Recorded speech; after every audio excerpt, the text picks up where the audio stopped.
And good evening, ladies and gentlemen. Welcome to the East Columbus High School St. Paul's varsity football game. My name is Kelly Jones. And my name is Justin Edwards. Thank you, Justin, for joining us tonight. We've got an exciting game here on WZCO 89.9. Hope you're having a pleasant evening. If you're listening on the radio and you're at home and you've got a good internet connection, travel on over to WZCO.org and you can watch the video and the audio live. So it's going to be a great game, Justin. Are you excited? Yeah, I'm kind of excited. These are two of the toughest teams I've seen so far. With East Columbus's offense after the past couple of games they've been in, and St. Paul's offense and defense. So this is going to be a good game for me. Absolutely. And last we saw East Columbus come up a little short against Red Springs last week. Played very well. And we've been following East Columbus basically all season. They've got a great offense, a lot of talent. They've got a lot of speed on defense. And the team that they're facing tonight, Justin, is a very fast St. Paul's team. I want to talk a little bit about what's been going on with St. Paul's this year. So far, they're 6-2, so having a very good season, and talking a little bit about their stats for this season, because there are a few things that kind of jump out at you. And I tell you, one of the things that jumps out at me, we're looking now at the Waccamaw 2A, or excuse me, the 2A 1A 3 Rivers football standings, and St. Paul's has scored 396 points now through 8 games. So they're able to put a lot of points up on the board. And I think tonight we're going to see a lot of points on both sides of the football.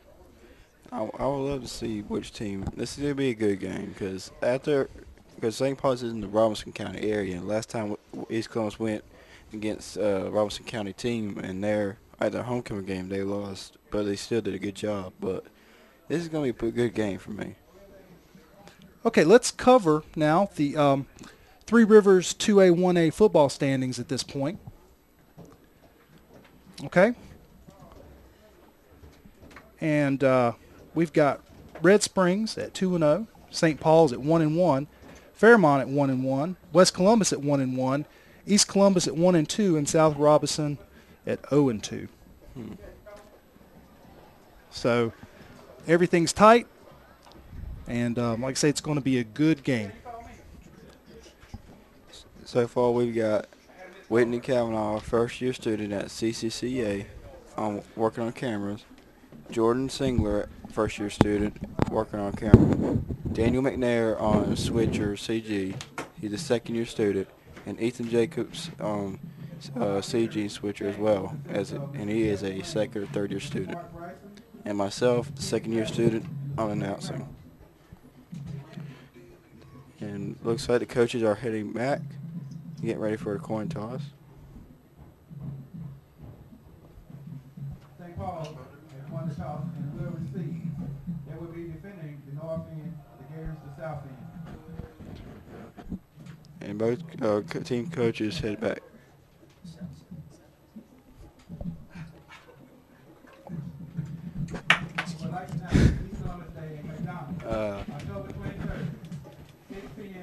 So far, we got a lot of. This is a seniors game right here,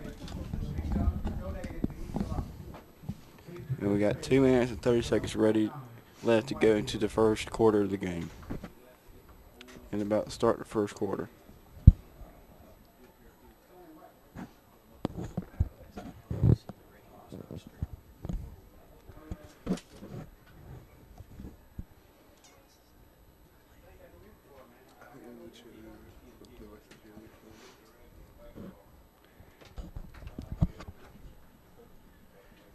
And this year we have had a lot of people coming out to help at the games. I've been here at least 4 games so far, and we've all done a good job. I'd like to thank everybody who has been watching the games at home, and we all appreciate what they've been doing.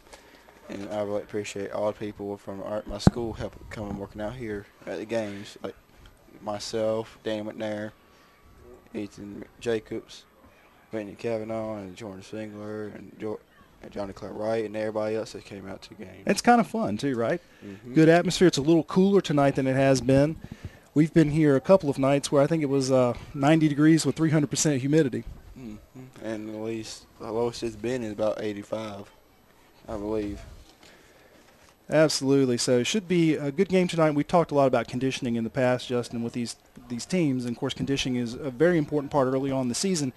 Now it's a little bit easier on the players. You don't have to stay quite as hydrated. Mm-hmm. And so it should be helpful to these players to maintain. And, of course, both of these teams have a lot of speed.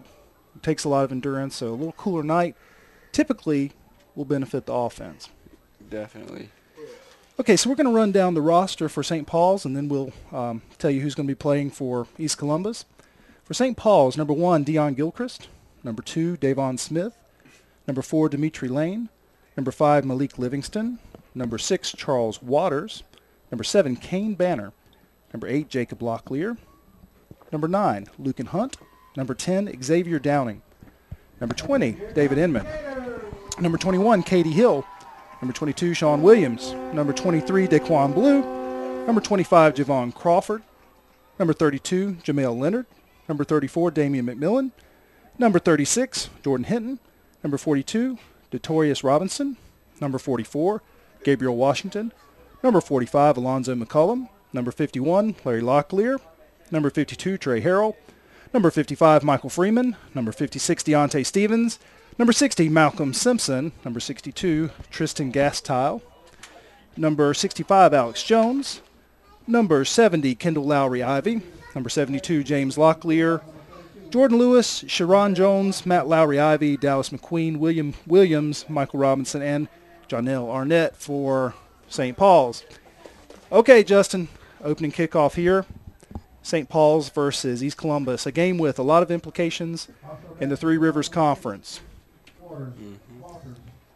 And East Columbus will be kicking off to St. Paul's, starting this game off. I know East Columbus has a new kicker for their team. I believe it's number 89. And back to receive for St. Paul's is Jamel Leonard. It's a short kick, bounced up the middle, and it's taken there by Damian McMillan. He's over to the left side, and he's taken down immediately close to the 28-yard line of St. Paul's. So St. Paul's has the football now. No, that kick, it looked like a kickoff mostly to me. I said it looked like an onside kick. It just barely dropped in over the front line. So here we go. First play of the first quarter. No score. St. Paul's with the football. And both teams are out from the huddle. It looks like a little confusion there on the St. Paul sideline. And here we are now in formation. Kane Banner back in the shotgun formation. We've got spread right, and the handoff goes to number 22 there. That's Sean Williams. He's over the left side. He's going. He's on the 40, the 30, and he's run down close to the 20-yard line. So that will be first and 10 on the at least the 42-yard line. And Sean Williams with a big run all the way now deep in East Columbus territory on the 32-yard line of East Columbus. First play of the game. And we just have 11:45 now left here in the first quarter, and St. Paul's already with a big play. These two are good, very good in offense. These are one of my main two teams I'd love to see as in West Columbus in offense. Kane Banner is quarterback for St. Paul's. He is in the shotgun. He's got Sean Williams single back. We have split left, split right, and it's handed off the middle to Williams, and he's brought down immediately. The defense for East Columbus read that play already. They knew they were going for the run again. Nice job there. Tackle that time by Martin Lamas for East Columbus. And St. Paul's is quickly back on the football. Let's see. They're out of the huddle. 2nd and 10 now. And East Columbus almost jumped there. Looks like they did not. And now Kane Banner. Looks like he may be doing an audible here out of the shotgun. Once again, Williams in the backfield. Spread right, split left. He rolls out to the left. He's got a block on the corner. He's headed for the first down marker and just a little short. Kane Banner around the left side. Got a block by the receiver on that side and took the ball to the ball is now on the 24-yard line of East Columbus. It is now 3rd and 3. That was a good run. Nice fake. Banner once again in the shotgun. Williams single setback. And it's a handoff to Williams over the left side off left tackle, and he's got a first down. So that'll be 1st and 10. He's brought down at the 16-yard line. It's 0-0 here in the first quarter with the clock moving and St. Paul's too. 10:38 left to go. St. Paul's with the football, 1st and 10 on the Gator 17-yard line. And Banner, once again in the shotgun, single back set, spread right, 2 receivers right, split left, 1 receiver to the left. And here's a handoff once again to Williams up the middle and gets a few yards. Looks about 3-yard gain. So that'll be 2nd and 7 on the 15-yard line. 10 minutes left in the first quarter, still 0-0. Banner in the shotgun. And once again, I thought we had a jump there by East Columbus, but no, just a little movement on the defensive line. Williams changes sides. Here's the shotgun snap. It's a quick handoff to no, it's a fake, and there goes Banner off right tackle, and he gets a 5-yard pickup. So now it will be 3rd and 2. It's going to be 3rd and short. It was interesting play. It looks like it's a typical option where the quarterback is trying to read someone, probably the linebacker, to see where the linebacker goes. And that time, Banner kept the ball, went off right tackle, got a nice game. It was a pretty good play. I would do the same thing if I was still playing. If I played football, I would do the same thing. All right, here we are. Banner takes the snap. He gives it off to Williams, and Williams gets outside, breaks a tackle, cutting inside, and he's got the first down and more. So it is 1st and goal. And it is going to be, yes, it is going to be 1st and goal, Justin. So St. Paul's moving the football. We talked about they've scored 396 points in 8 games. So we know that they can move the football. They can move the football pretty good. Both teams can. And it is 0-0. We've got 9 minutes gone here. 9 minutes left in the first quarter. St. Paul's knocking on East Columbus' door here. And we have spread right. We have flanker left. Single back set. And Banner in the shotgun. He hands off to Williams. No, he keeps it himself over the left side, and he's in for the score. They were not paying attention that well. They were paying attention more to the running back and not the quarterback. Yeah, that's a difficult thing when you're basically asking that end to make a commitment, then the quarterback reads off of it. So, and I guess now we're seeing, are they going to go for 2 or are they going to kick? It looks like they're going to go for 2 here. Mostly, everybody goes for a nice 2-point conversion now. But when it goes up to pro and college, you go for both kickoff and a conversion. Okay, and here's Banner with the football, hands off to Williams, and Williams is stuffed right at the line of scrimmage. So the point after touchdown is no good, and we have 6-0. St. Paul's in the lead. 8 minutes and 50 seconds left in the first quarter. St. Paul's kicking team will be coming out to kick off to East Columbus Gators. And Justin, that was a quick series there by St. Paul's. They got a big run, and then East Columbus tightened up a little bit, and St. Paul's was able to pick up a couple of first downs and punch it in. That's the one thing you don't want to slip. You don't want to make that one mistake of letting somebody go. That's why I like man-to-man coverage. All right, we've got Greg Melvin for East Columbus back deep to receive. And St. Paul's lining up, getting their kicking team ready to roll here. I think they're waiting for a football. And kicking off is Malik Livingston from St. Paul's.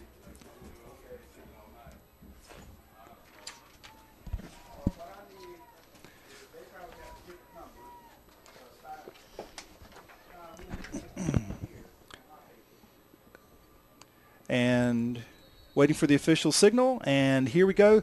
Kickoff is a squib kick right up the middle. It's bouncing there, and it's taken by, and up the middle, it looks like that's number 24, Xavier Keel, and he's still moving.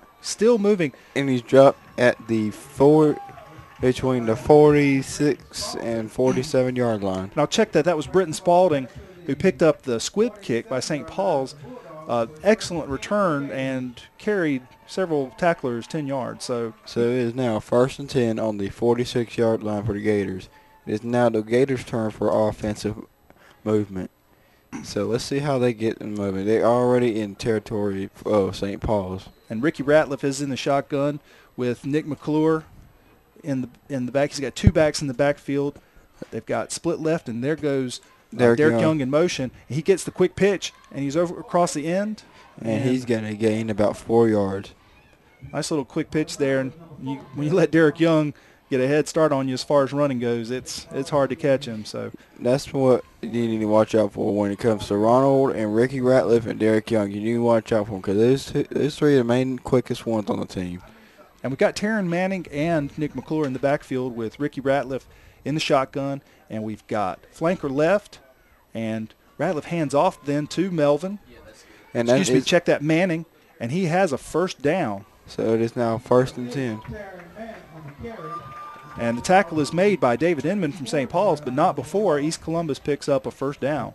So now 1st and 10, still 6-0, 8 minutes left in the first quarter. Now let's see what Ricky's going to do for offense this time. And Ratliff's talking to his tight end. Manning and McClure in the backfield, and we've got to stop. It looks like somebody call timeout or... It's either timeout or usually when there's no movement like that, you see lining up in the neutral zone. We'll see what happens here, waiting for the official's call, and see what the referee has to tell us. Well, he's talking to East Columbus's coach, Toby Cassell, and they're having a conversation, and I'm not quite sure what's going on here. It might be a delay of time. I don't know. We'll see here. I don't see a flag. I don't see any movement. I don't see anything. Not quite sure what the officials are concerned about. All right. So it's now back. 7 minutes, 45 seconds left. And there's a handoff to Nick McClure over the right side. Tough running and another first down. 15-yard gain there by Nick McClure.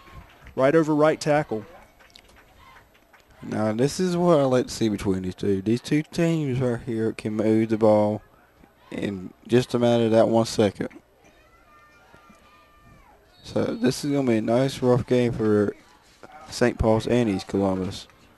Okay, Ratliff out of the shotgun now. There goes Derek Young in motion, and it's a fake. It's a counter to the left side, and out there is Manning with a little bit of running room. Yeah, and it looks like we have a horse collar tackle there by David Inman. There's a flag down on the play. It wasn't a flagrant foul, but I think you're not allowed to bring the carrier down by the ball carrier down by the shoulder pads, and I believe that's what we're going to see. Officials are talking about it. See what the call is. Talking to East Columbus, so that usually means they're considering whether or not they want to decline or accept, and I think after that gain you're probably going to decline that. But let's see the call here. Oh, it's a personal foul. It's a face mask. Okay, we did not see the face mask. Okay, and they'll take that penalty, and that'll move them deep into St. Paul's territory, even deeper now.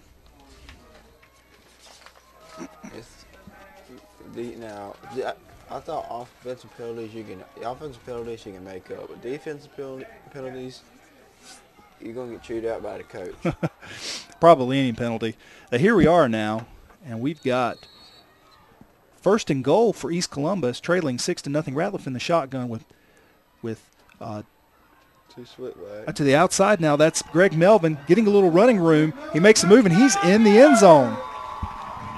Greg Melvin, touchdown, East Columbus, tying the game at 6-6. Yeah. What did you think, Justin? That looked like a pretty good play there. Pretty good. That was a pretty good play. Nice movement for running back. East Columbus has a lot of speed on the edge. They have excellent blockers up front. And when you give Melvin a chance, he's going to be in the end zone. And he had a pretty open path there. And East Columbus is lining up for a point after touchdown. Looks like they're going to try to kick. And here's a snap. It's up. And it's good. No good. No good. No good. That was close. All right, so we're all tied up at 6-6. And 7 minutes and 7 seconds left in the first quarter. And these two teams are pretty good. I have to admit that. Yeah, we've talked a little bit about St. Paul's, but let's not forget East Columbus has put up quite a few points, almost 200 points now in the season. And Coach Cassell, offense and the defense played extremely well. And they've been in every game, and they've played some really tough teams. So They both played. I know they both played South Columbus, which is one of the toughest teams in the league, especially with their 300-pound, 6'8" defensive back and their 6'7" quarterback. Which that team is one of the toughest teams to beat. okay, now East Columbus kicking off, and Jamel Leonard back deep to receive for the Bulldogs. Number 89 for East Columbus kicking off. It's kicked. It's a squib kick up the middle, high bounce, and tough to handle, but it's taken up there by the up back. And he's drilled at the 39-yard line. And that was Jacob Locklear 34-yard line. for St. Paul's returning the football.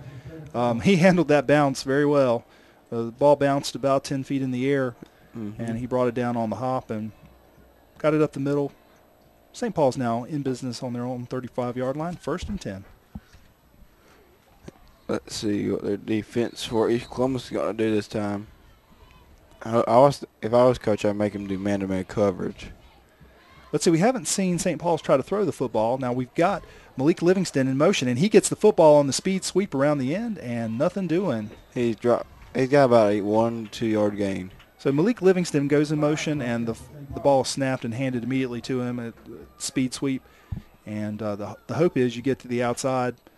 But East Columbus, the corner and the end on that side, held contained very well. So really little or no gain there.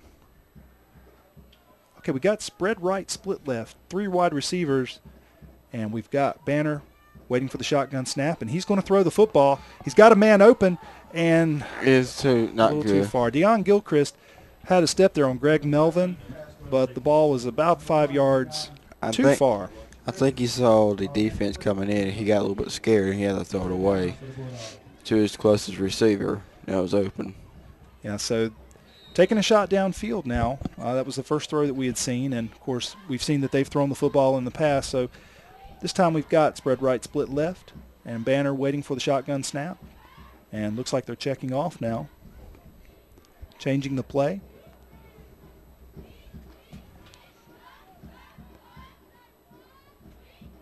Banner takes a snap, and it's a throw. It's caught there by number 25. That's Javon Crawford with a nice game. And that's the weirdest tackle I've ever seen in this league right now. I can't tell if it was a jumping tackle or what, because all I can see is both players jumping in the air. So it's a 13-yard gain now. It brings up 1st down for the Bulldogs. Let's see what they got to put in this offense move right now. And so we've seen this spread right, split left, and that's Banner in the shotgun. He's going to give it off to Sean Williams over the left side, and he's tiptoeing. He's got about 3 yards, it looks there, Justin, and he on the carry. About short 3, long 4. And we're all tied up now here in the first quarter with 6:05 remaining. East Columbus and St. Paul's.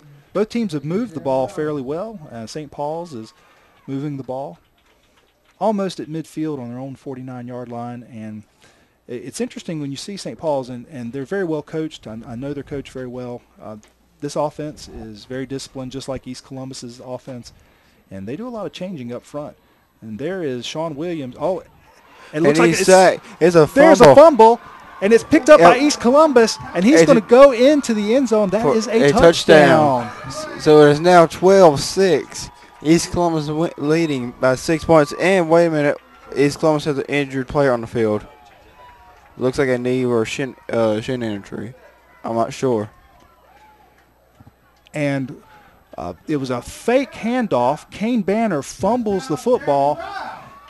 And Jeremy Rouse, with the touchdown, picks up the football and returns 35 yards for the score. Big play. Big play for East Columbus. But with that play out of sacrifice, they've also got an injured player on the field. I can't tell if it's number 25, number 75. there's a player getting some attention. Very interesting. I couldn't tell if there was a mix-up on the handoff, and a lot of times when you're running the option, if the quarterback makes the decision to hand off late, sometimes that can cause some problems. It looks like there was a mishandle there. Anyway, the ball ended up on the ground, and they picked it up for. That's what I like about defense. Their awareness. And They always got to be aware when they got if it's a fumble on a play or not. It looks like the injured player. I can't. Unknown right now, but we do know for East Columbus player has either injured his knee or his shin area or his ankle area because it looks kind of serious too.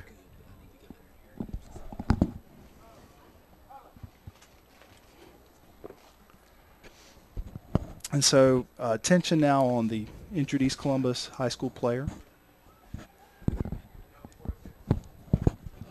This is a seniors game, and we know how bad seniors games can get when they get pretty rough, pretty injured. Senior night, and the player is up and looks like he's shaken up, but he is okay. We got apparently I think it's number. I can't tell you exactly what the first number is, but the second number is a 2. Looks like number 22, 42. Can't quite make it out. He's okay. It looks like a lower leg injury. Yes, it is number 42, Troy Spalding. He's limping on one leg. Okay, so now where you've got the point after touchdown, East Columbus is going to go for 2, leading now 12-6, trying to make it 14-6.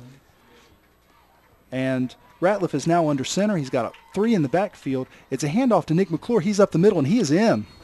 For 2 points. So now it is 14-6. 5 minutes and 31 seconds left in the first quarter. East Columbus in the lead with 14-6.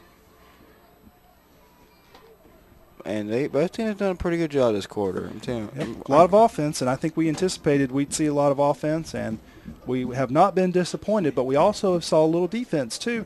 East Columbus with the big defensive touchdown, and as a coach, Justin, you love to get those defensive touchdowns. Yes, you love to get them because everybody loves them. Those interceptions, fumbles, recoveries, everything. Yeah, if you're playing a team that likes to score a lot of points, those defensive touchdowns can make a huge, huge difference. So. Definitely. Okay, so we're back now. East Columbus kicking off, and back deep is number 32, Jamel Leonard for St. Paul's. And also back there with him this time is Malik Livingston. Let's see what East Columbus does this time. Last time was a short, hard squib kick. So Martin Lamas is now kicking. And it's again a squib kick up the middle, and it's taken there by number 10, Xavier Downing. And he's running around the right side, and he loses the football, and it's picked up again. By East Columbus. East Columbus is going to go in for the score. It is now 20-6. Twice, 2 plays in a row. East Columbus scores. I cannot believe it. I cannot believe this. St. Paul's need to get their defense up right now. I'm telling you, it's now 20-6. Now that's a defense I like. Like I said, like a lot of people say, the best offense is a good defense. And plus defense wins championships, not only offense too. And it is 21-6 in the first quarter. It is now 5 minutes and 21 seconds left in the first quarter. And East Columbus will be kicking off again to to South St. Paul's, and hopefully not another fumble recovery for St. Paul's. Joining me now is principal at CCCA, Mr. Hobbs. Hello, everyone. Mr. Kelly Jones has just had to take a break for a minute. We're having to work out some situations here with our radio broadcast, so he'll be back momentarily. Just like to take a moment to thank all of the crew from Columbus Career and College Academy this afternoon for coming out and working with us in trying to put on this broadcast. We have got an exciting game here this afternoon, and looks like we're having a lot of turnovers, giving East Columbus the opportunity to really get some points on the board. Mark Lamont kicked it off, recovered by number 6 for Charles Walters for St. Paul's. Recovered squib kick, and it's at the 40-yard line, I believe, 35. And it is now 1st and 10. 5 minutes and 16 seconds left in the first quarter, 21-6. East Columbus in the lead. And it looks like St. Paul's in the shotgun. Gives it off to And he's open. I I think Sean he's going to make it, Williams. Justin. Oh, and he's battling. They're trying. And he's brought down at the 42-yard line. Now it's 1st and 10 again for St. Paul's. 5 minutes and 5 seconds left. And everybody's coming back, getting in the huddle. Justin, do you think the crowd was ready for this tonight? I wasn't sure for St. Paul's crowd, but I knew that East Columbus, I've heard a lot of people, their crowd, but I talked to them before the game, and they think that East Columbus is going to win hands down and make St. Paul's 6-3. And here we go. Shotgun. He's got a hold. Nope. Sean They Williams, shut and him he's down. got a 2-yard pickup. So it's now 2nd and 8. And apparently, Henry Baldwin has tackled Sean Williams at the 42-yard line, 44-yard line. 4 minutes and 30 seconds left in the first quarter. Still 21-6. Mr. Kelly Jones is now coming back, and we're Back to looking. pass. We got a pass over the middle, and it's Dropped. Number Javon Crawford. There was a little bit of confusion there, Justin, because there were 2 men within a step of each other. The double coverage. I'd like to welcome back Mr. Kelly Jones. I appreciate that. We technical things are always ongoing, so we're always adjusting and trying to make it a better experience for everybody, right? Mm-hmm. Now 4 minutes and 20 seconds left in the first quarter. It's still 21-6, and they are back at the 42-yard line for St. Paul's, and he hands out to Sean Williams for the shotgun, and he's going for, and he has now got the first down already. Nice run there by Sean Williams, St. Paul's. And he's down at the 30-yard line. So St. Paul's moving the football. And let's see what they will be doing next. You know, I've got to be honest with you, Justin. I've seen a lot of football, but I've never seen 2 consecutive fumble returns for touchdowns. Actually, I take that back. One time I saw Green Bay playing Denver in the snow on Monday Night Football, and Denver returned 2 consecutive. But that is huge. Huge for high school football. That is huge. And so East Columbus, that gives them a 21-6 lead with 4:12 left in the first quarter, and those defensive touchdowns have made the difference. Mm-hmm. That's what makes the defensive coaches happy. When a defensive coordinator coach sees those defensive touchdowns, you're gonna see that coach happy, smiling, jumping in the air, dancing around, doing whatever. And we want to remind everyone, too, that this game has major conference standing implications, because if East Columbus wins tonight, they will be 2-2 in the conference.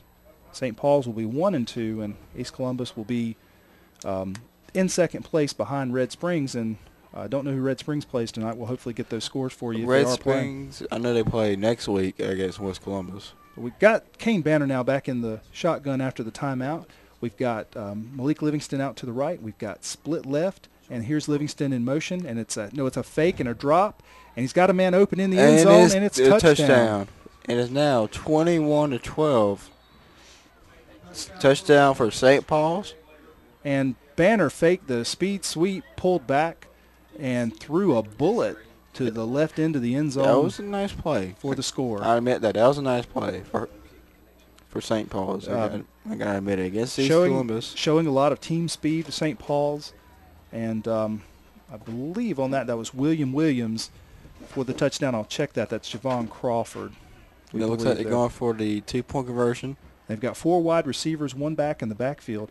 And here's Banner taking the snap, and he's going to throw the football. He rolls out to the right. And he dropped it. It was intended for Sean Williams. I believe there were players in position there for East Columbus, so I do not believe he would have gone in anyway. He was double covered. When I look at these two teams, I see them fighting each other, going against each other as a mirror, like they're on reflection. That's what I see. Because East Columbus and St. Paul's are similar in qualities, in their speed, strength, power, everything. They are similar. It's like fighting their own selves. So we are now 4 minutes and 5 seconds left in the first quarter.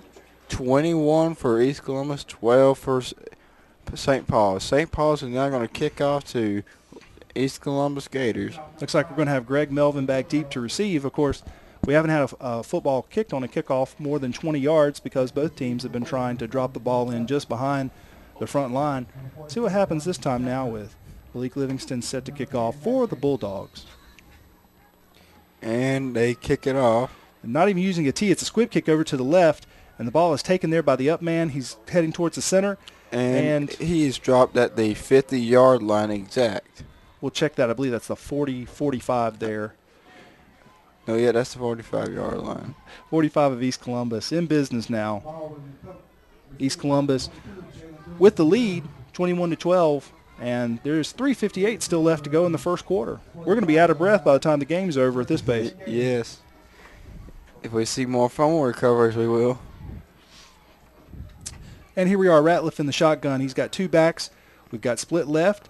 And here's over around the left end. That looks like that is Taryn Manning, and he is brought down for a loss. That was a nice tackle. If y'all go for a tackle, I can either go for the stomach, abdomen area, or the legs. Always got to go for the abdomen if they're trying to fake you out, Justin. Mm-hmm. All right, so that brings up 2nd and 11 for East Columbus. Now Ratliff waiting for the snap. He's got McClure and Taryn Manning in the backfield. Takes the snap.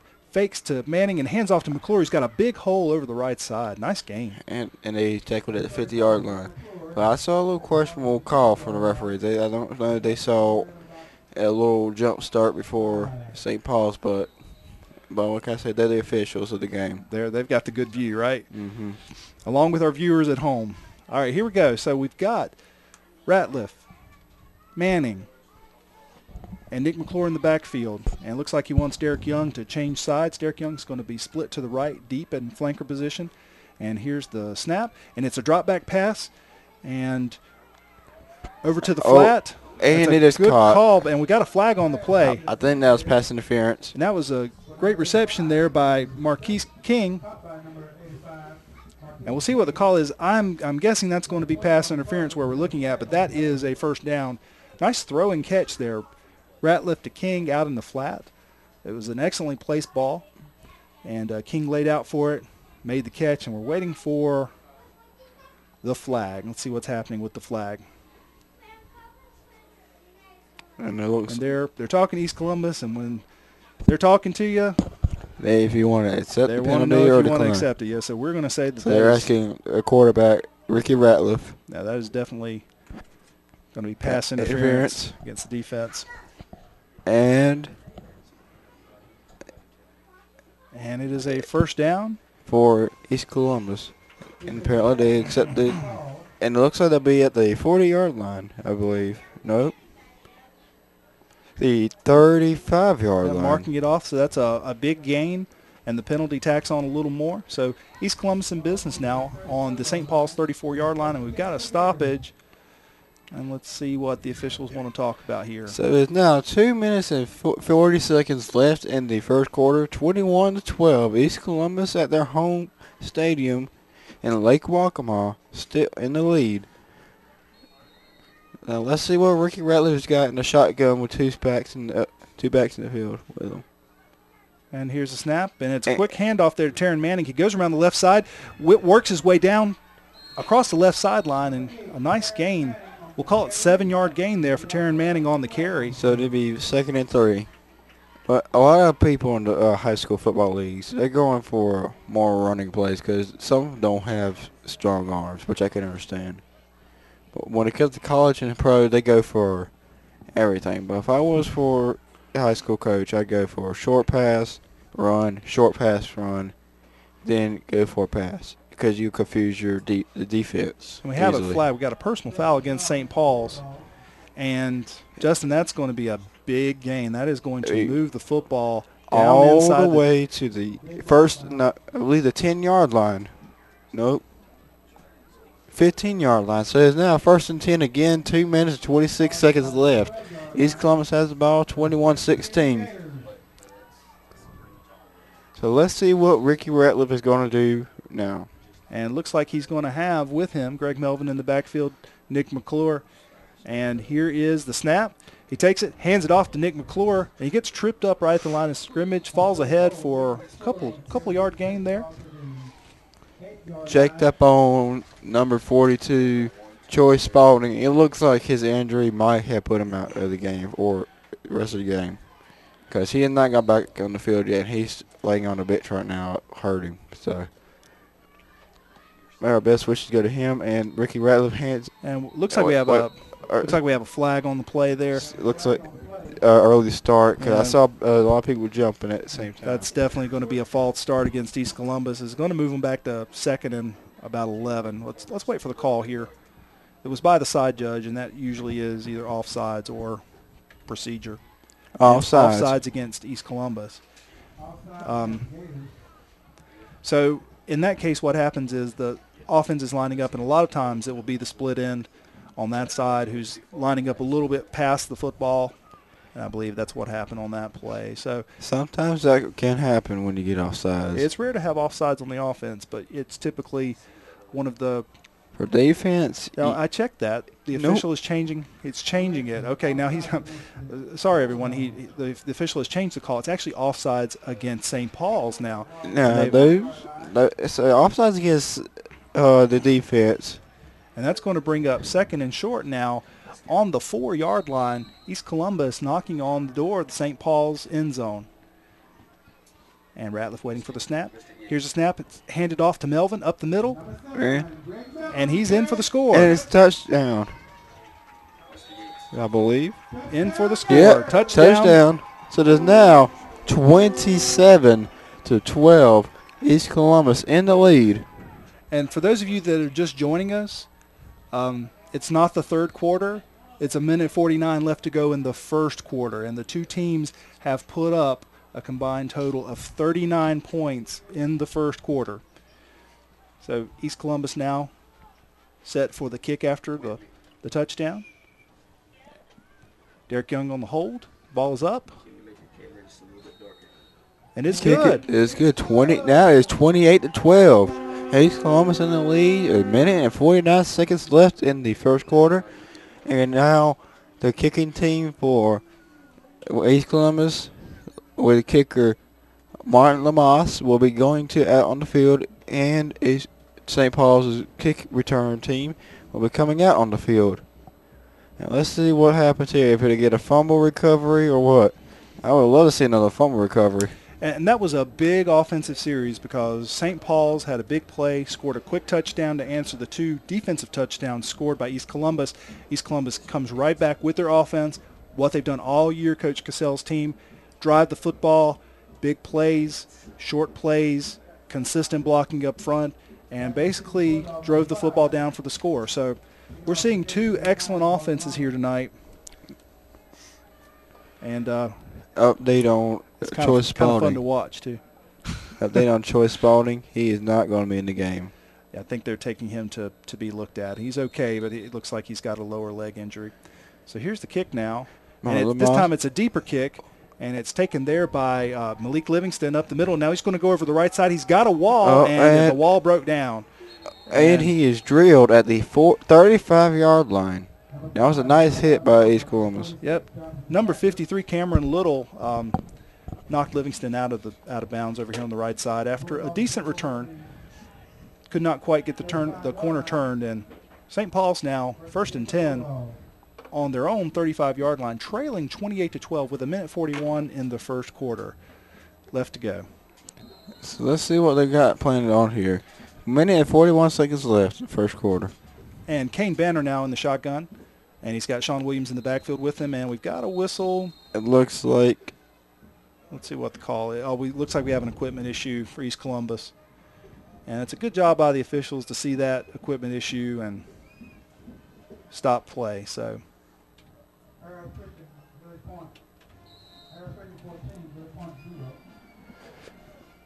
so it comes St. Paul's in the shotgun. here's the snap, and it's a quick handoff there to Sean Williams, who's met in the backfield immediately by a And he host is of Gators. drilled for a loss, a 2-yard loss.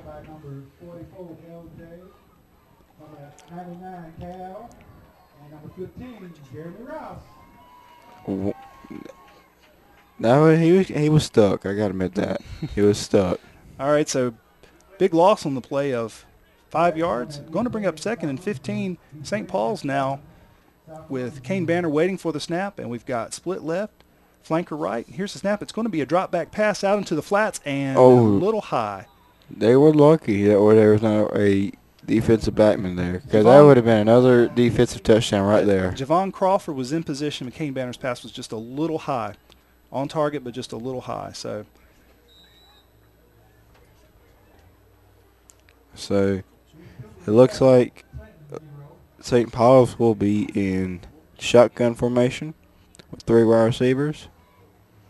And it's a pass. He's got 4 out into the backfield, and he's going to have to get out to the left, and he's being chased there by L.J. Little, and he is down. Oh, wait. And the football is loose. The football is loose, and he was down. He was down. So big loss on the play. It's going to bring up now 3rd, and we'll just call it a country mile. It's 3rd and around.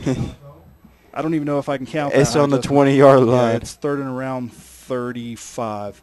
Got a quick score for you here. Those of you listening and watching, at the end of the first period, we have East Bladen 7, South Columbus 0. Also, North Brunswick leading South Brunswick 6-0. So lots of important games going on here tonight. Especially that South Columbus And check that. game. I apologize. That was 4th down. 4th down. And it looks like a punt team's coming out. Well, it looks like that they have given the football to East Columbus. So we saw an initial call that the ball was down. They conferred, and they gave the football to East Columbus on the play. So East Columbus now 1st and 10 on the 17-yard line of St. Paul's, and we've seen the turnovers really hurt the Bulldogs tonight and really slow them down. Anytime you can keep the football out of Kane Banner and Sean Williams' hand, you're better off. So here we are with Ratliff waiting for the snap. In shotgun formation, 2 backs, and he's handed it off to... There's Greg Melvin around the left end. He's got a little bit of room, and check that. That was Taryn Manning. Taryn Manning around the left end. He got about a 5-yard gain. And he was tackled there by David Inman on the play, but nice gain around the left end. Check that. It's about a 10-yard gain, so it's now 1st down again. I believe we got just a little bit short. 2nd, and we'll call it 2nd and 1 there.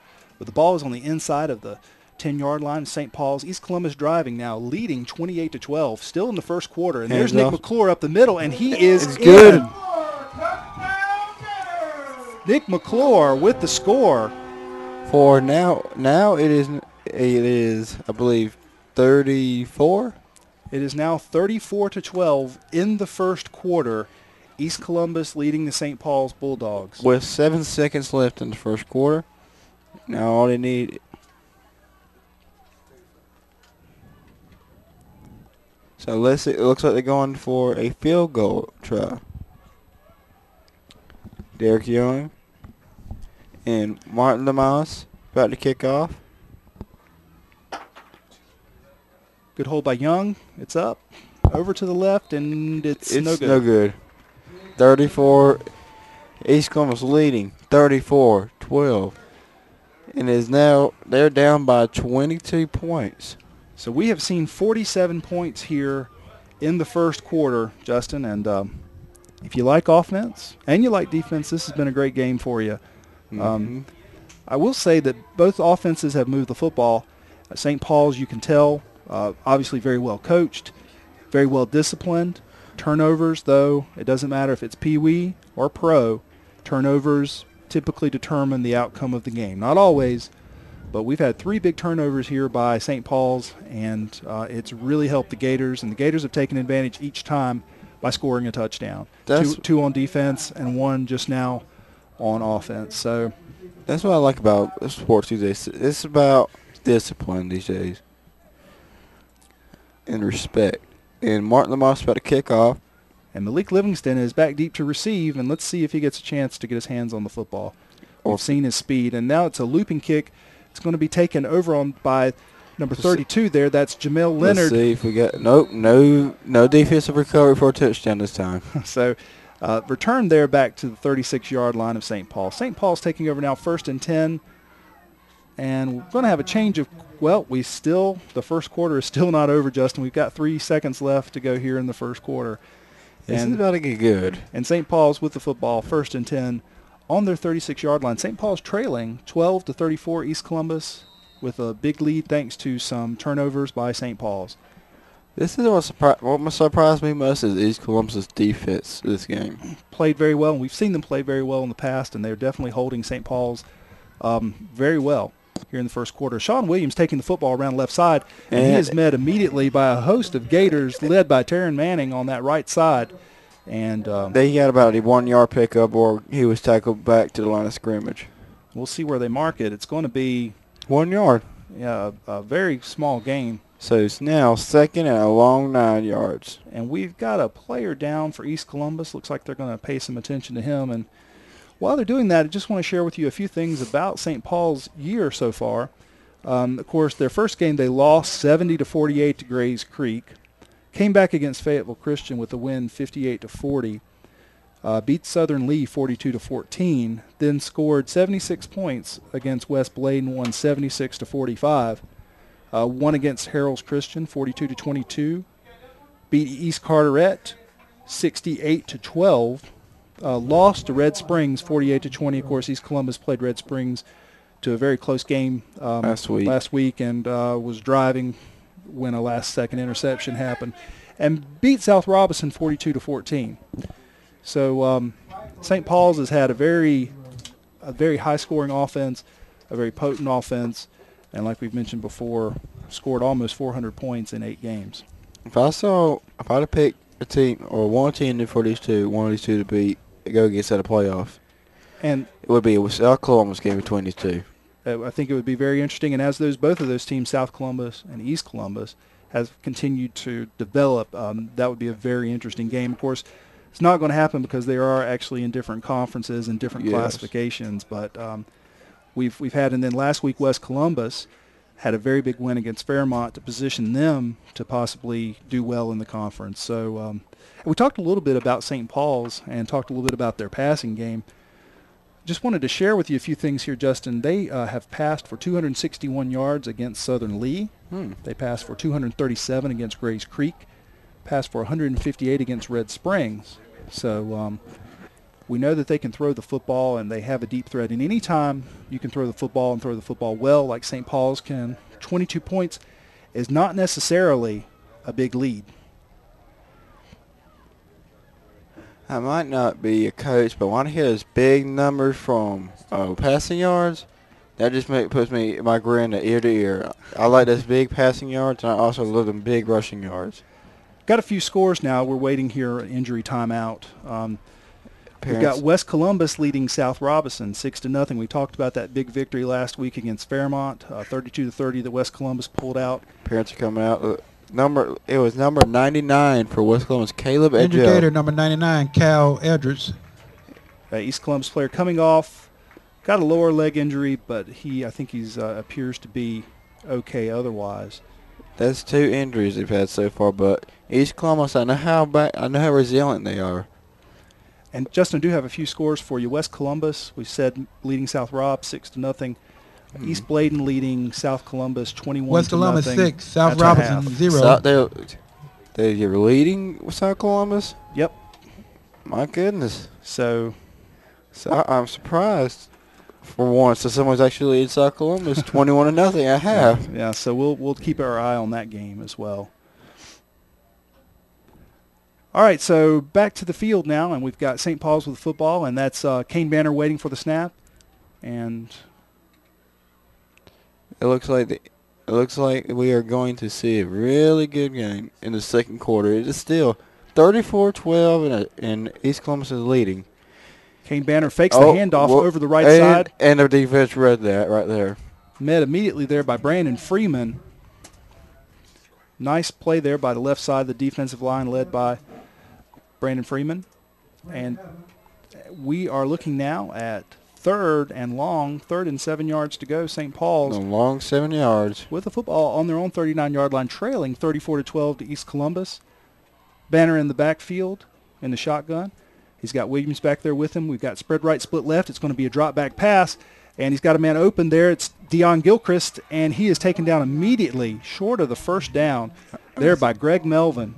I saw number 15, Jimmy Roos, for East Columbus, about to jump a little bit early, but he knew that if he did, he's about to get chewed out by one of his coaches. Okay, Justin, this is a big play here. We've got 4th and 1. St. Paul's now with the football on their own 45-yard line. Big play here. What'd I do? Let's see. What would you do? I'd do a passing play. If they don't have nobody open, you go ahead and run for it. That's what I do. Well, we've seen Kane Banner definitely has options when he gets outside the end. So let's see what happens here now. Banner, 4th and 1. St. Paul's looking for a play here. He's hands off to Williams, and he's up the middle for the first down. You can do that too. Now he's got a 1st and 10.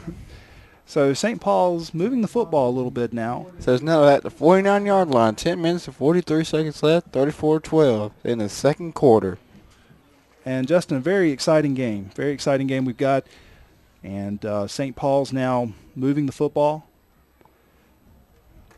just on the other side of midfield, their own 49-yard line. And Banner and Williams in the backfield. We got spread left, split right, and there goes Williams around the right end. He's got a little bit of room, and he's quickly taken down for no gain. So the corner and linebacker on that side read it perfectly, came up, kept contained, and ran Williams out of bounds. It looks like number 30 for East Columbus, Isaiah Day. He took a little hit, but he's all right. He's not injured. He's got hitting the stomach one good time. I know how that feels, trust me.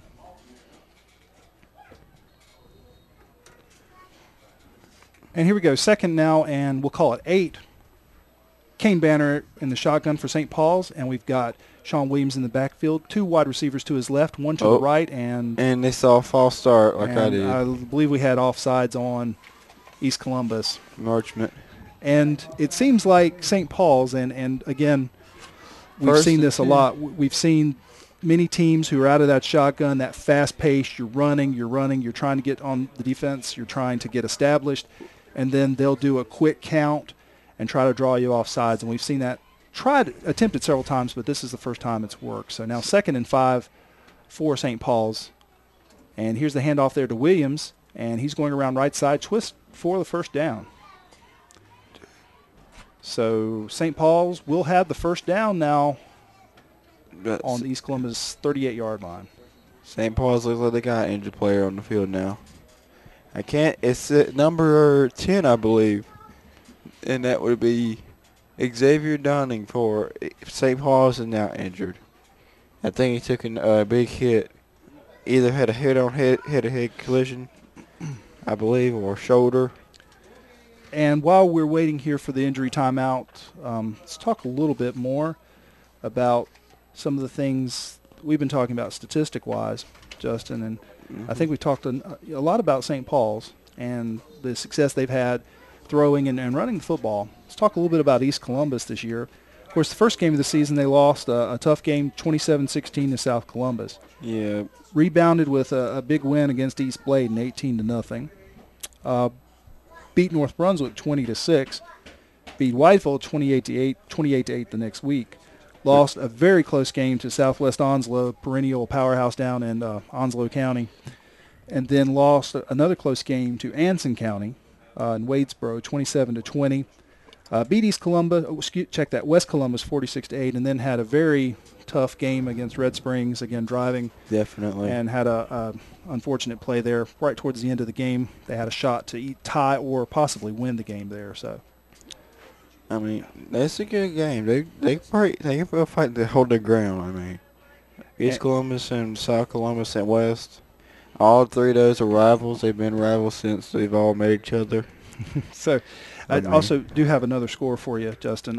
South Robinson now 6-0 behind West Columbus at the half. So West Columbus over South Robinson 6-0 at the half. Okay. West Columbus actually winning another game. Yep. So, And, and being a coach, I can tell you, the years I coached, it's amazing what a win can do for you. definitely. Football is such an emotional game, and it's a game that feeds a lot on the success you've had the previous week. So, very big win for West Columbus, and see how they do against South Robinson. That would be another big win for them again. That would position them to do very well in the conference. When I look at all the sports, I could tell right now that all sports are emotional. I mean, myself as an athlete, I'm a martial artist. I can get pretty emotional. You can be having a Karate Kid moment in a sparring match or something. In football playoff, you got that 1 second, like the Super Bowl last year, New York Giants versus New England Patriots. Now they did not stop that intercept. They didn't get that interception that the Giants didn't get. They wouldn't have won. So in basketball, it was close between like Miami and Oklahoma City Thunder. And the playoffs for Major League Baseball, that's still to be determined of who's winning that one. So, still waiting on the injury to a St. Paul's player. It looks And, like he just took a big hit, and he's like, And we'll check that. We've got that number. It's Kendall Lowry Ivy for St. Paul's, and he's okay. He's walking off on his own, so he's going to be fine there. And certainly wish him the best. So now we've got 9:50 left in the second quarter. East Columbus up 34-12, and St. Paul's driving. Justin. it is on the 39-yard line. St. Paul's with the ball. Now let's see what they have next. And here we go with Kane Banner. Looks like he's checking off. Actually, he's dropping back now into the shotgun, and we've got Sean Williams, single back set, been with him all night, and we've got spread left, split right, three wide receivers, and here's the snap. And it's a quick handoff to Sean Williams up the middle, and he is met immediately by the middle of And the East he's Columbus still line. fighting, and he brought down at a 3-yard gain. So it is now, check that 2-yard gain. So now 37, on 37, so it's going to be at least third down, I believe. But check that, it'll be 2nd and 8 on that. So Okay. South Robinson working off a fresh set of downs now at 2nd down. And they're in the base formation, which is shotgun, single back set, and three wide receivers. And here's Banner over to the left. He cuts up the middle, gets a good block, and close to the first down. That's probably a third and a long 2, maybe short 1. It's going to be close, right? I think they marked him back a little bit further. And let's see, they may want to measure. No, they're going to call it 3rd and 1. Now, so call coming in for St. Paul's. And Looks like he is in the shotgun formation. 2 wide receivers, 1 split back. And it's a quick handoff to Williams up the middle. And he's got the first down and a little bit more. It's tough going there, though. Every time I hear that name Williams, I'm thinking of D'Angelo Williams from Carolina Panthers. But he's doing a pretty good job. If he keeps on going and getting his speed up, if he keeps on going to what he wants to do and playing football, if that's what he wants to do, Sean Williams, he could be in the league for professional. It looks like we have another injured player now. For St. Paul's. Hey, try to get up, but And we'll wait to get a clear number there for you. So we've had some injuries, and I do have to think as a player and a coach, when you have these cool nights, especially the first time you've had them, and this is really the first, I'd say, cool night we've had playing football this year. It does affect, especially muscles, pulls, and things like that. It can also affect, of course, ankles and things like that depend on the muscles to hold them in place. So I think that could have something to do with the injuries that we're seeing here, a lot of leg injuries. And Coach Trey Sasser is coming out from St. Paul's to take a look at his player, and I think they're looking at a lower leg injury I'm as well. thinking of a leg cramp. I mean, Yeah. it looked like a leg cramp to me. But they got and check up on number 99 for East Columbus, Caleb Adjell. He's got his knee taped up, and I'm not sure if they're going to get a truck to come get him up or not. And so just want to mention, now that we've got another break here, we've got 8:16 left to go in the second quarter. East Columbus leading now 34-12. They have scored 2 defensive touchdowns back-to-back on back-to-back plays from back-to-back plays. Which They was have pretty scored. good. They have scored. So they have definitely utilized and taken advantage of the turnovers that St. Paul's has suffered. And now we have a player for St. Paul's is now up, and it looks like we have a lower leg injury, and that is number 55, Michael Freeman, walking off under his own power. Looks like he's going to be okay, but he does have a lower leg injury there. But one thing that we'll talk about here as the teams are coming back out, this cool weather we talked about in the beginning, it does allow for players to not have to hydrate as much. You should have the ability to play a little longer because you're not losing as many fluids, but it can cause the pulls and some of the injuries that I think we're seeing tonight. So, And what it could do is have you a little. I know you can help cold weather get your leg cramped up easily. yeah. So now St. Paul's back on 25-yard line of East Columbus, taking the snap there, and that is Banner going to take the football and run over to the left on a boot. At least 1 yard game. And he is tackled immediately there by Jalen Dumas, and he is brought down. I think they're going to mark it now a fairly big loss, 4-yard loss. It's going to bring up 2nd and 14 now. And that was a boot by Kane Banner, and I think they were depending on his speed to get outside of Jalen Dumas, and Jalen Dumas contain, and So Kane Banner is going to be in the shotgun position with Sean Williams as a split back. Snap, and he's going to throw it. Right. And he's got a man open. Open number 5. Caught there. That's Malik Livingston. He's got the football and inside the 10-yard line. Status update on Caleb Adjell. He is going to be picked up by a truck and taken to where he can get medical attention. And I think he might be put out from the game. So we've got 2 injured players for East Columbus with leg injuries, which is still okay. And we know how resilient East Columbus can be. And on that play, that was Kane Banner to Malik Livingston for a big gain and a first down. That brings up 1st and goal for St. Paul's. Kane Banner in the shotgun, hands off to Williams, and he is met immediately at the line of scrimmage. Met immediately by the left side of the defensive line. And apparently we got another injured player for East Columbus. Took 1 hit to the abdomen. Number 11, Henry Baldwin took 1 hit to the abdomen area, but he's still Looks walking like he's off. okay. He's going to stay in the game. So St. Paul's waiting for the play to come in from the sideline. Coach Trey Sasser's Bulldogs driving now inside the 10-yard line. It is 2nd and goal. Now with Kane Banner waiting on the shotgun snap, with Williams in the backfield, 3 wide receivers, and it looks like it's going to be a pitch, and the ball is on the ground, and almost picked up there by Kane Banner, recovers the football, and I thought that Greg Melvin was gone for 6. Kane Banner was able to get on the football, and that's going to bring up a big 3rd and goal now from the 24-yard line. 23-yard line, check that. When I saw that fumble, I was like, come on, East Columbus, get that ball, get that ball. I thought we were going to see a 3rd. I was about to see a third touchdown for defense. Okay, St. Paul's now needing to gain some yards. They're 3rd and goal and 23 yards away from the end zone. And Kane Banner now looking like he's got trips to the right, 3 wide receivers to the right, 1 wide receiver to the left, and he's going to drop back. He's rolling to his right, and it's a pass out into the flats, a short he is gain. tackled. Deion Gilchrist caught the football and is hit immediately there by Greg Melvin. For a 2-yard gain, I believe. And now this brings up 4th and 19. And my good friend Franklin Davis over at WTXY gave us some statistics on St. Paul's. They have kicked one field goal this year. But I think Coach Trey Sasser is going to go for it now. And it is 4th and goal from the 19-yard line of East Columbus, 19 yards away from the score. St. Paul's trailing East Columbus 34-12, 5:12 left here in the first quarter.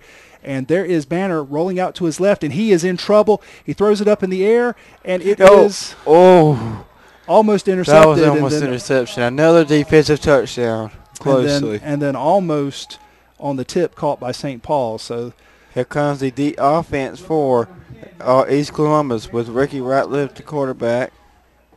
And on health today on his brother Ronald Ratliff. He will not be playing any more of this season. He has not played none of the season because of that injury he had in the car wreck. But we will see him in basketball season.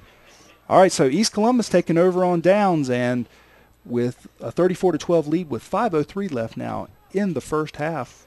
Ratliff comes out with Taryn Manning, and Nick McClure is going to give it to McClure. McClure gets a block by Manning and gets outside, gets another block, and then cut down after a short gain. That was close. If he had another blocker there, he would have went all the way. Short gain there. At least 2-yard gain, I believe. 2-yard gain, and East Columbus, of course, both these teams, we haven't spoken about this, going no huddle, which, again, makes it hard on the defenses to keep up and for defensive coaches to get their players in the right position to counter whatever the offense is doing. So looks like we're waiting here on the officials. Okay, they're turning them loose now. And Ratliff taking the snap. It's going to be a handoff there to number 8, Taryn Manning, and he is up the middle fighting for yardage. It's going to be a short It game. looks like Ricky Ratliff and number 34 for East Columbus, Nick McClure, had a little confusion going on there. He thought Ricky Ratliff had the ball, was going to give it to McClure, but that little confusion was solved. So third down now, and East Columbus has got to be thinking about a first down because you don't want to have to punt this deep in your territory. They're on their own 24-yard line. They need to go for a pass, not a run, Ricky. Go for a pass. And there's Ricky Ratliff back in the shotgun. I think they're working the clock a little bit. Ratliff takes the high snap and then gives it off to Nick McClure. They read it. And he's brought down after a short gain. So fourth down now for East Columbus, and we'll see what Coach Toby Cassell wants to do. It looks like he's sending out the punt team. The punt team. Here comes their punt team for East Columbus, going to punt off at number 32 for St. Paul's. That would be Jamel Leonard will be receiving the punt with Malik Livingston beside him for blocking or receiving one.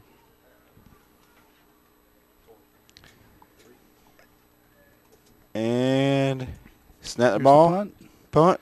It's a good kick, Good punt. and it's not going to be returned. But not going to be returned. It looks like there was a little bit of action around the ball, and of course the ball is not live unless it's touched by a returning team player. So not touched by St. Paul's. It's down by East Columbus. St. Paul's has the football now. 1st and 10 on their own 36-yard line. Now, this is going to be a little. They're in their own territory. If East Columbus can push them back and get the safety, then they'll be good. And of course, St. Paul's trailing. East Columbus leading now 34-12. And we've got trips left. We have 3 wide receivers to the left now. We've got one up to the top on the visitor side, and Sean Williams and Kane Banner in the backfield. It goes to Williams. He's going to try to get outside. And he's down. And we see a flag foul. Down. He's knocked out of bounds there.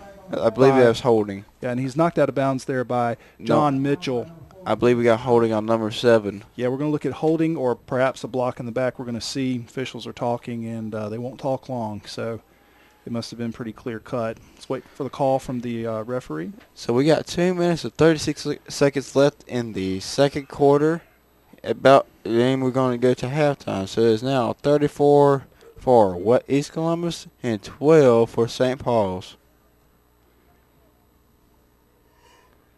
And it is holding. That's going to back up St. Paul's 10 yards from the spot. Oh, excuse me. I was wrong. He's holding against the Bulldogs. Yep. And so we're looking at first, and we'll call it 20. It'll be probably a little shorter than that. Ball is spotted on the 25-yard line. And St. Paul's now 1st and 20. They have to go to the 41-yard line to get a first down, 42-yard line to get a first down. So out comes St. Paul's, and they've got 4 wide receivers with 1 back set now. Of course, still in the shotgun with Kane Banner running the offense with Sean Williams, the single back set. And here's the snap. It's a fake to Williams, and there's the option around right end, and he's trying to get outside, and he's not going to do it. Even was met at the line of scrimmage. It's very important on that play that the corner comes up and forces that play inside, and that's exactly what happened on the left side of the defense. It will now bring up second or third. Third and long. Second and long. Now, like I'm gonna say, I'm just gonna say second and long or second and country mile. That's all I can say. It's second and at least 20 after that play, and we got trips, and it's rolling out to the right, and there's Kane Banner throwing off his back foot. Was getting some pressure up the middle, and pass is. And there's a flag on the play. Where that was thrown and how that was thrown, I think we're going to see intentional grounding. Definitely. He was in the pocket.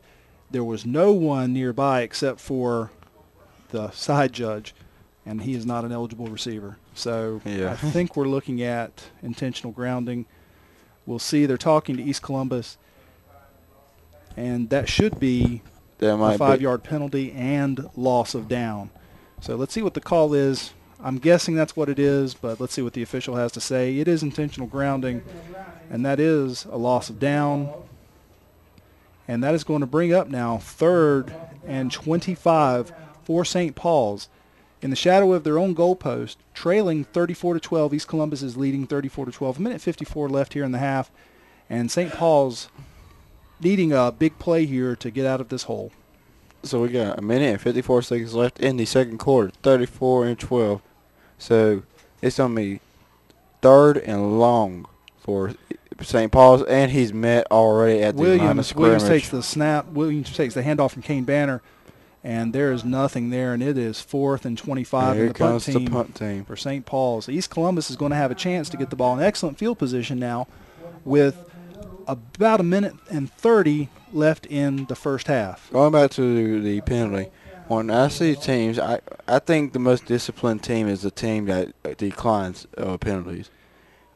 I think they might be. I think they're the most disciplined, and they don't want to be unfair and just give them more funny chance. That's what I say. Well, here's Malik Livingston kicking the football, and it's okay. It's a good kick. It is kicked out of. It looks like it's going to go out of bounds. Yep, at the 45-yard line to be exact. East Columbus 45-yard line. So we got a minute and 8 seconds left for Ricky Ratliff and the East Columbus Gators to come up with a brilliant play that they're going to make next. So this has been a good first and second quarter.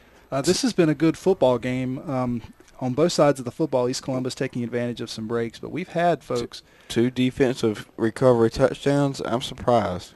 We have had 46 points scored here in the first half, so between the two teams. Ratliff in the shotgun, waiting with Taryn Manning and Nick McClure. And there goes Derek Young taking the speed sweep in motion. He goes around the right, and he's got a little room. He's got a block out there by McClure, and he's out of bounds. He's out of bounds at the 30-yard line. And that is going to be a flag. So we've got a nice gain by Derek Young. I think we're going to have a hit out of bounds, or it's going to be roughing, unnecessary roughness. And there was Derek Young was rode out of bounds, and then there was just an ever so slight shove. After the play was over, not shoving him down. And at this level, it is very important that referees stay in control of the game and certainly discipline all players to be sportsmanlike, especially when you get around that sideline. There's so many injuries that can happen. So definitely so many injuries. We're looking at East Columbus now deep in St. Paul's territory, and it is a personal foul, unnecessary roughness, and that is going to give East Columbus a first down. And they're still marking off where they're going to put it. It's going to be close to the 10-yard line. And it will be at the 15-yard line. I've seen, go back to what they have, sideline problem. I've had some friends that have been knocked out on sideline. They've hit their heads on concrete. I had friends that got concussions, been paralyzed in football, and football can be serious sometimes. So here we go now with East Columbus. 1st and 10 with under a minute now, 1:01 now left to go. Ratliff in the shotgun, and he's got this time Mac Jenkins in the backfield. Check that. That's Britton Spalding. And the ball goes to Nick McClure, and he is in for the score. Nick McClure scores for the Gators. That's going to make it Big. 40-12 East Columbus. And 56 seconds left in the second quarter. It will now be 40-12. Let's see what they got next. Is it going to be a kickoff, a field goal, or will it be a 2-point conversion? And it looks like we've got a tee out there, so it looks like we're going to try the kick after the touchdown here. And this is to make it 41-12. I would have made it a 2-point conversion. And low snap. And it is no good. No good. It was too far out. Yeah, good job there getting the ball down. I believe that was Derek Young. It may have been Greg Melvin, the holder there, but good job getting that low snap down. So 56 seconds left in the second quarter, about to go to halftime. It will be Martin Lamas kicking off for East Columbus to kick off to St. Paul's. I'd say St. Louis Rams for a second. So East Columbus now exploding for 40 first half points, leading St. Paul's 40-12. And that is a big lead, but I'll tell you, I did have the opportunity to coach with Trey Sasser. He's a very smart coach. He knows how to motivate his players. They're going to be in at halftime, St. Paul's, working on how to come out in the second half and score some points. And one thing that East Columbus will have to do is make sure their players keep the intensity and keep the focus. Because keep in mind now, St. Paul's has scored 40, 50, even more points in a game, so they can explode just like East Columbus has exploded. So that'll be what's in store at halftime. And here we have a kickoff, and it's taken by number 34 there. That is Damian McMillan for St. Paul's, and a nice return there to close to the 45-yard line. And a little bit of time left, and I think 51 seconds, and you have to think at this point, what does St. Paul's do? What does St. Paul's do? And we have a little activity here on the field.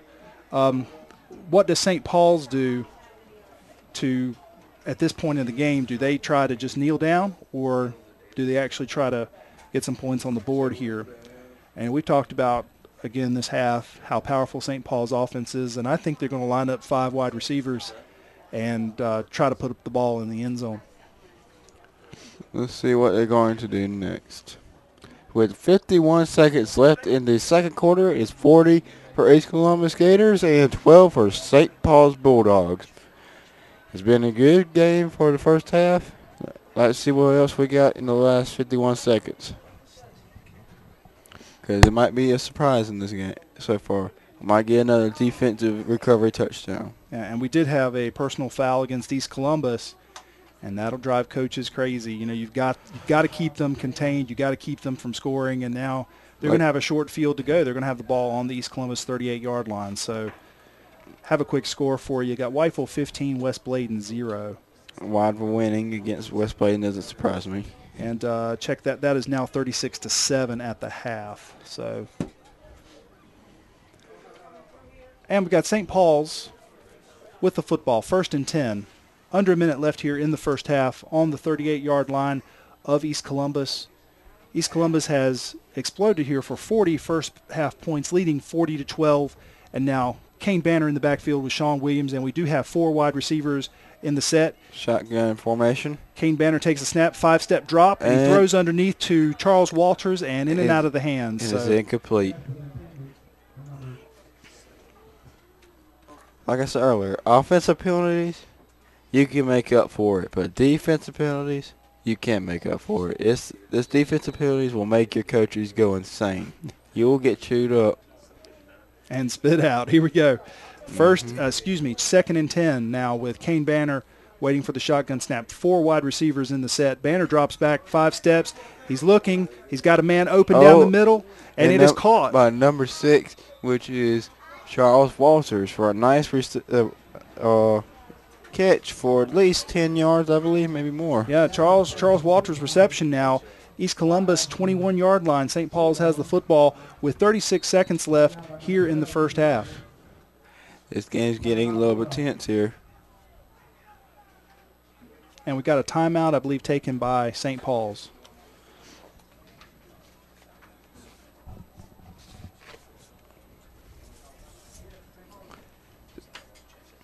I remind everybody that a lot of the East Columbus and St. Paul's players are wearing pink parts of the uniform as a reminder of Breast Cancer Awareness Month. I'd like to appreciate the person who found a cure, and we can't wait to get in breast cancer and make it in for once. And, of course, want to remind everyone you are listening on the radio to WZCO 89.9. We are on the air, licensed to Columbus County Schools, but we're under program test authority, which means we're operating at half power. So we hope to be at full power certainly by the end of the year. And if you're watching us or you want to watch us, you can go to WZCO.org, and there are lots of links there for you. You can watch us on YouTube. If you've got a PlayStation or you've got an Xbox that'll do YouTube, you can watch us there. There are also many ways for you to listen. If you're away, you can even dial up and listen on your regular cell phone. So lots of ways here to listen or watch the game. So here we are now. St. Paul's looking to score. And going for a pass. Banner's in the backfield, and it's caught. Number one. Caught by number one. And he loses the football. Oh, and he was caught, and he recovered it. Deion Gilchrist made the reception, and the ball was knocked out. And we do have a flag on the play. It might be on East Columbus, I believe. It's typically where you see where it was thrown would be pass interference, looking for a call here. And, of course, the referee is talking to St. Paul's quarterback, Kane Banner, to see what the call is. So whatever the case, the ball is going to be inside the 10-yard line of East Columbus. It's going to be first and goal, and our game set here is 29 seconds left, and East Columbus still 40-12 in the second quarter. And check that. I'm not sure who's being put back. There's a little confusion going on. It was roughing the passer against East Columbus. That is a personal foul. That. So we're going to be looking at first and goal, I believe. Let's see where the ball is spotted. The ball is actually spotted dead on the 10-yard line, and looks like they are going to call it first and goal now. So St. Paul's with 29 seconds left to score, and can underscore here, if they actually get the ball in the end zone, it could be a big boost going into half. So this is getting kind of tense. Kane Banner takes the snap. He's back in the backfield. And he throws it, and a little too off the mark for Javon Crawford. Almost caught by an interception for defense. Yeah, and so Javon Crawford was lined up in the slot. He took a hard inside what we call a slant pattern, and the timing was just a little bit off. And that play relies on a lot of timing between the quarterback and, in that case, the receiver in the slot. So looking here now, 20 seconds left, Justin, and East Columbus holding tight, second and goal. St. Paul's with the football on the East Columbus 10-yard line. Let's see what we have here.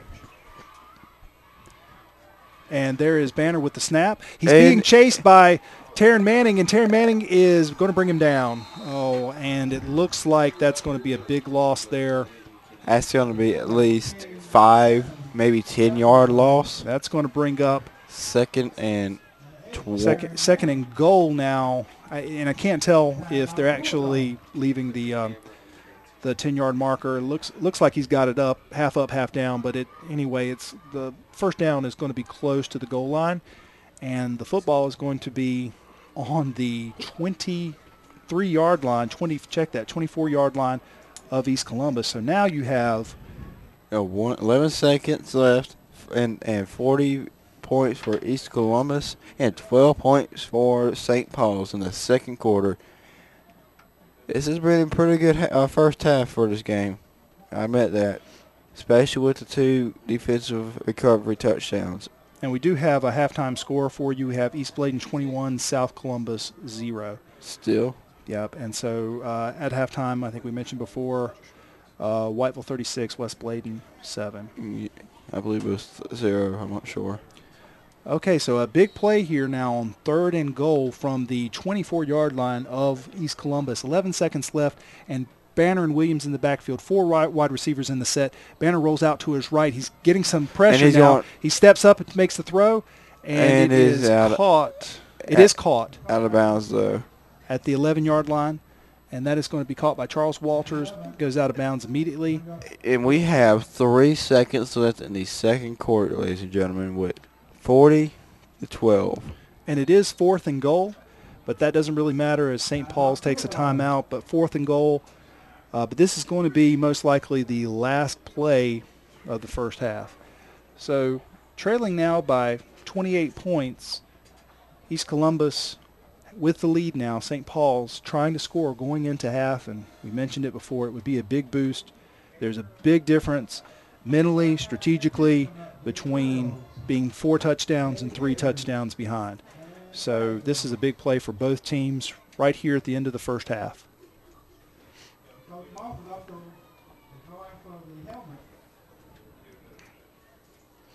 It's probably going to be a last play. They're either going for a run or a pass. I'm not even sure. Well, I think if you're Trey Sasser, what you're really thinking about doing is putting your 4 best receivers out in the pattern like we've seen him do during this series. Let Kane Banner roll to his right and try to find someone open. Unfortunately, East Columbus's pressure has made it very difficult for Kane Banner to sit back and throw out of the pocket. So we'll see what happens this time. What will most likely be the last play of the game, last play of the half, but a very important play in the game. Kane Banner now lining up with Sean Williams in the backfield for St. Paul's, and we've got Javon Crawford backs up, and Kane Banner rolls out to the right. He throws back to his left and almost caught off the fingertips of Jacob Locklear. And ladies and gentlemen, that is it for the first half. 40 for East Columbus and 12 for St. Paul's. Now we are going to halftime. And I know we got a lot of action going on at halftime. We'll bring you the visual of that. In just a second, I'm going to ask the principal of CCCA, Columbus Career and College Academy, to join me here. And we're going to have a few things to discuss at halftime, and then we're going to be back for what will be, I think, a great second half. And, Justin, you did a wonderful job. Thank you.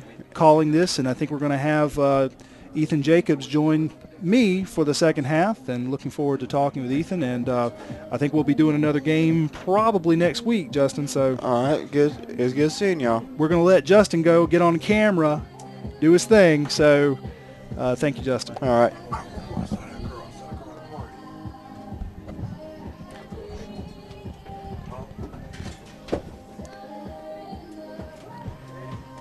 And ladies and gentlemen, we are here now with principal of CCCA, Mr. Nicky Hobbs. And Mr. Hobbs has been busy tonight. He's been coaching students. He's been technical director. He's been a little bit of everything. And Nicky, how you enjoying this game? I feel like a jack of all trades and a master of none here lately. It's been busy. Yeah, it's been a busy night. And for us here, watching 2 teams that never go into the huddle, it's been very hard. We haven't gotten many breaks either. So I think it's been an exciting game. With everything going on, trying to, like you said, do the different positions, work with the students, making sure everything's working like it ought to be, and in between trying to watch the game. And it seems like every time that I turn around, there's some exciting play happening, and I'm turning back around to try to see what's going on. But it's been a good night. Been a good night. Wanted to talk with you a little bit about some of the things going on at CCCA, and wanted you, if you would, tell us a little bit about what you've been doing this week. All right. Well, first off, we've had a lot of really neat things happening this year at CCCA. Last year was the first year opening the campus over at Fair Bluff, and anytime you start something new, of course, you've got those hurdles you have to get over and trying to initiate and get them off the ground and running. But this year's been exciting, and the different areas that we are trying to work with, Kelly, that we can actually say that we're actually doing them. I think they've passed the initial stage and are up and running some. Of course, we've not where we want to be, but we're much closer there. For example, the programming and broadcasting department, as you mentioned, the students here tonight, we've actually had the opportunity to broadcast several games this year, and I've got to say that the students are doing awesome, phenomenal. And we were discussing before the game, that each game you can actually see the progress happening. You can actually see how things are improving, and hopefully for the viewers at home that you can see those changes also. Some are subtle, some are great, and we're trying to tweak as we go along, but I think it's getting better and better. And the students, you can see that. They're actually they're getting into it. Yeah, and the meetings we have before each game with the student crew, and then after the game, to kind of debrief, you can tell the connections are really starting to be made by those students, and it's really exciting because we're having to do less and less work.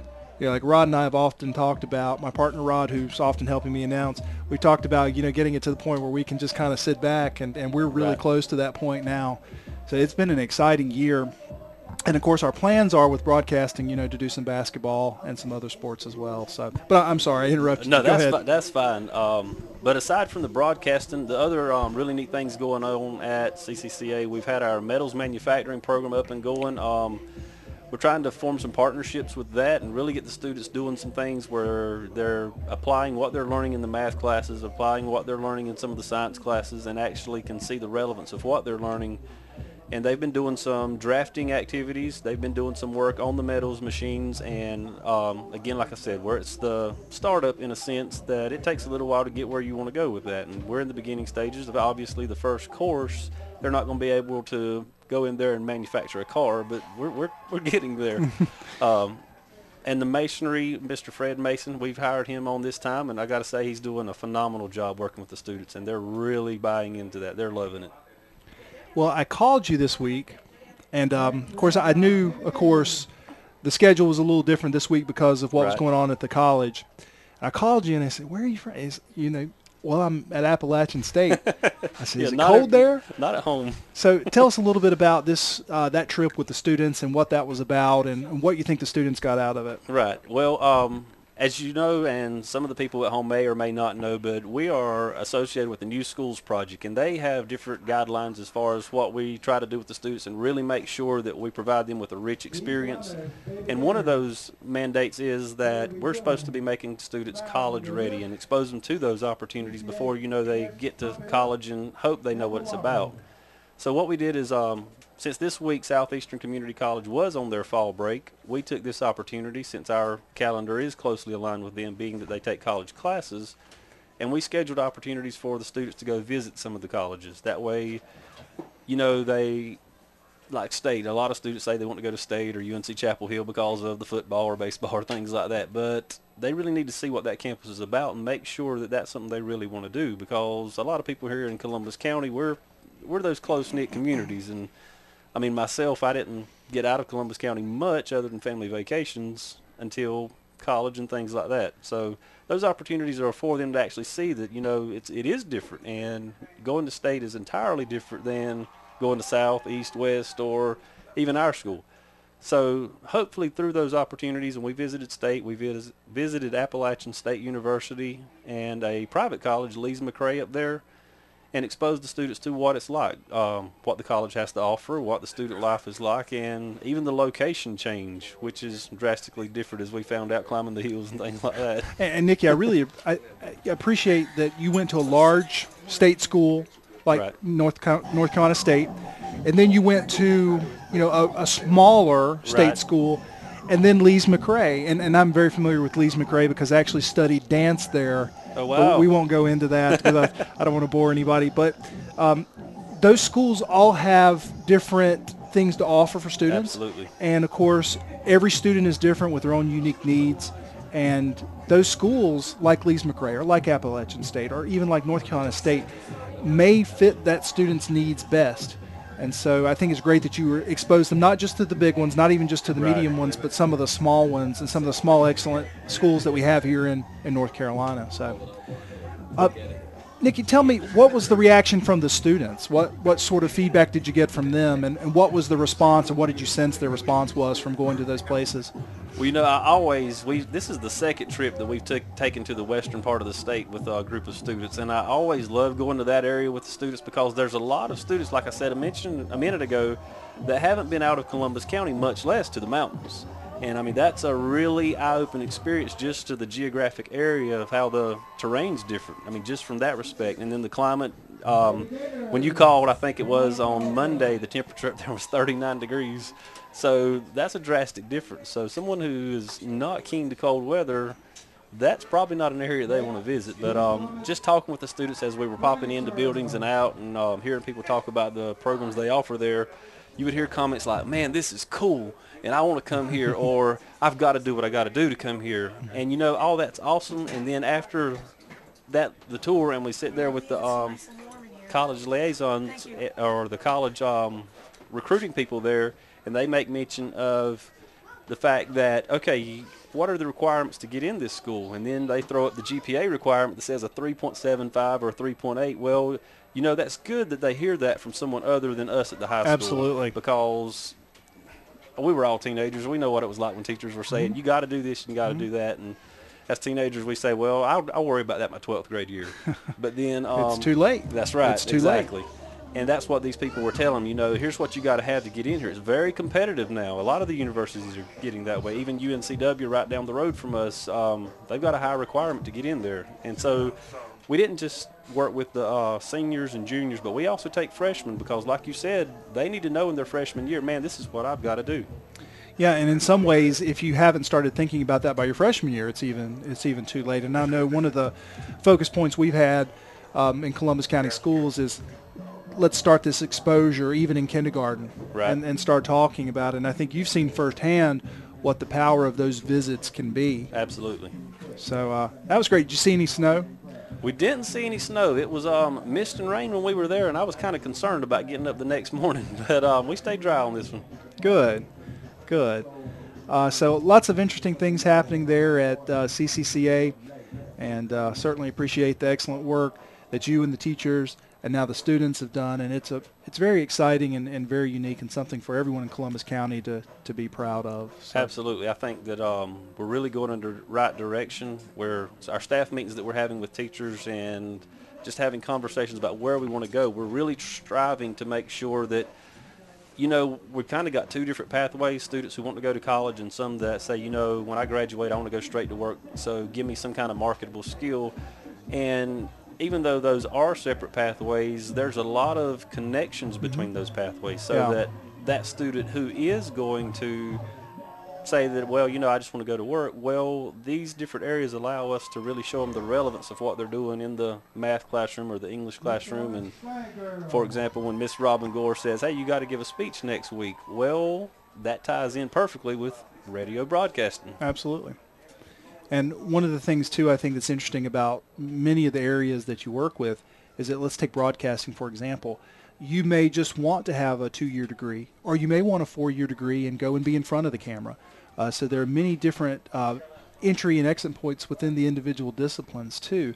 And showing those kids that may be thinking about doing the technical skill and getting out and doing something with it, the college side can be very beneficial, and it allows them to make a better informed choice. Absolutely. So wonderful. So I'm glad you had a good trip. I'm glad it didn't snow on you. No, we stayed dry.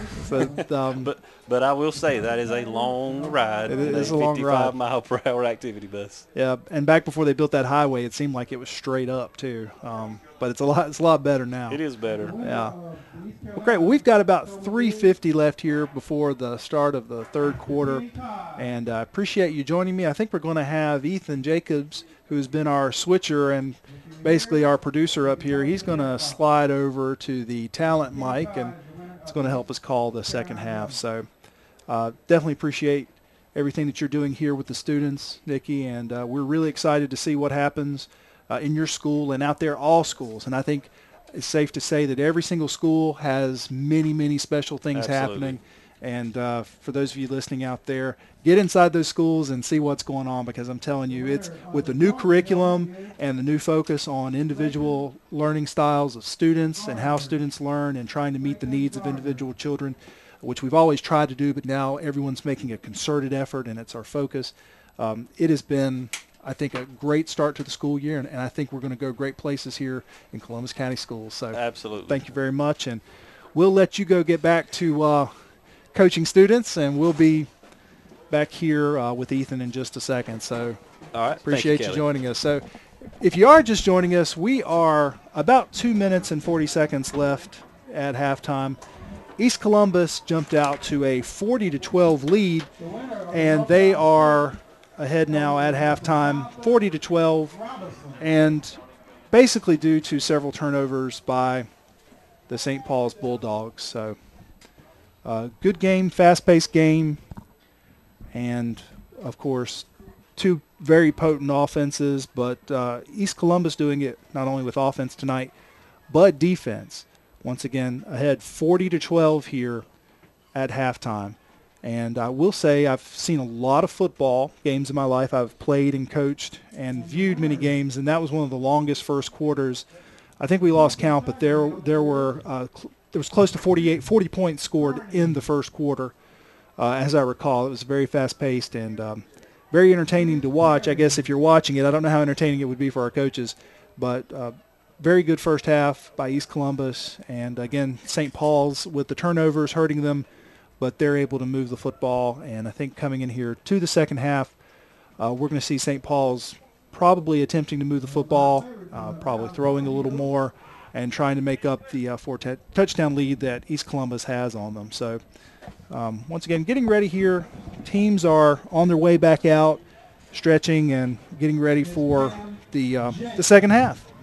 So glad you're with us once again. This is, if you're on the radio listening to us, WZCO 89.9 FM, Chadburn, North Carolina. And we are also at WZCO.org, and that's where you can get all the links to watch us on video, and you can also stream us audio online. You can also stream audio and video to your iPhone, iPad, and there's got to be something close by you can either listen or watch us on. So we are at the end of the third quarter. Got a score for you: East Bladen 28, South Columbus 0. Also some other scores from around the area. James Keenan up 30-0 over Midway. Lakewood over Hopton 27-6. So lots of action around the southeastern North Carolina. Lots of scores, and as we get those, we're going to bring them to you. So winding down now here in the first half, and we are ready to roll. Teams are coming back out. We've got some stretching going on and ready for a second half of football. And in just a second, we're going to get Ethan on here for you. And Ethan Jacobs from CCCA. And he's been with us before. He's been working the switcher tonight, but he's going to be working with me. And, of course, Rod is off this week. And gave him a break, gave him the night off. And we're going to be having a second half. And next week, Rod will be back with you, and I'll be at Cub Scout camp. So we're getting ready to start the second half now, and excited to see what happens. And I believe that we'll see St. Paul's change their approach a little bit. I think we're going to see them opening. They had some success throwing the football. So we are getting ready to start. Here's St. Paul's now taking the field.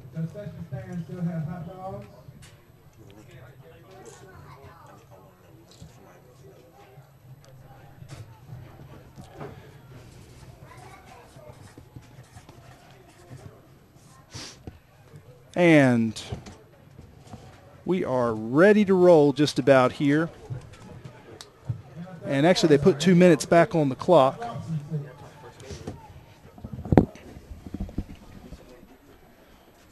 And we are just about ready to go here.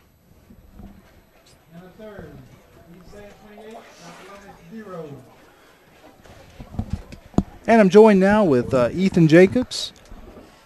Ethan, how are you doing tonight? I'm doing pretty good. How was the first half working that switcher?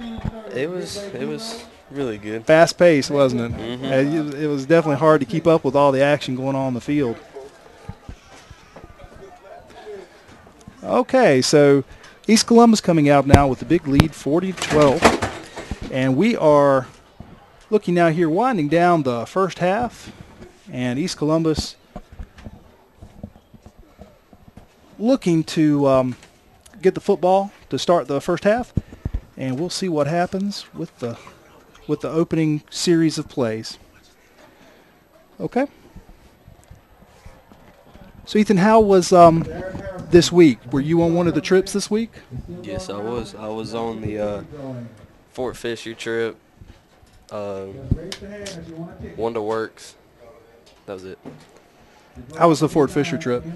It was pretty good. Good? Good, all right. All right, so ready for an exciting second half of football? I know I am. I know I'm fired. If this second half is anything like the first half, a lot of exciting plays. So I think we're in store for an entertaining half. And what year are you now at CCCA? I am in the 11th grade. 11th grade. So you're the veteran of our crew tonight. All right, so we've got St. Paul's coming out now, and Malik Livingston lining up to start the second half kickoff. East Columbus getting the football first, and they are leading 40-12 right here with action just getting underway in the third quarter, second half. And deep back we've got Greg Melvin to receive for East Columbus. And the officials have lined everybody up, and here we go. We are ready for the second half. East Columbus, St. Paul's.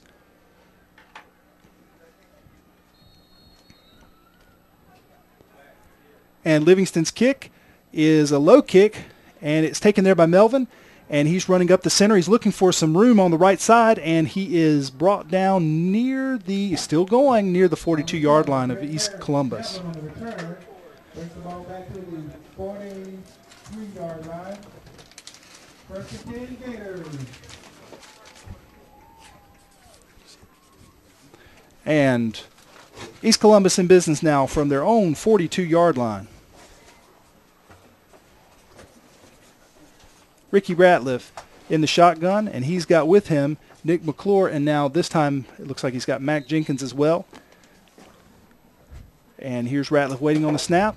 And there's Derek Young in motion. It's a quick toss over to Derek Young. Speed sweep over around the left side, and St. Paul's is ready for it.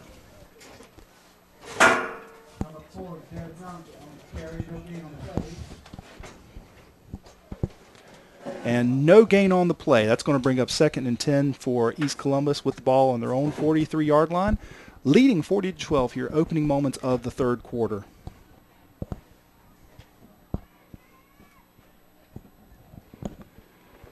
And there is a handoff to, that is number 34, Nick McClure over the right side. Decent gain on the play. That's 5 yards. 3rd and 5. And that's going to bring up 3rd and 5 on the play. Score is 40-12. 42-12, sorry. And East Columbus now coming out 3rd and 5. Ratliff waiting for the snap. And he's got Nick McClure with him in the backfield. We've got slot left. And there's the handoff there. That is Brandon Freeman. Check that in the backfield. Running hard and close to a first down.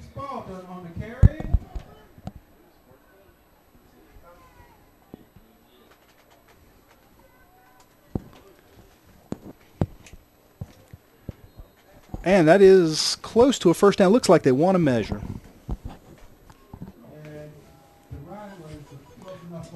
And it looks like from here he is going to be a little bit short. We'll see what happens when they tighten the chain there.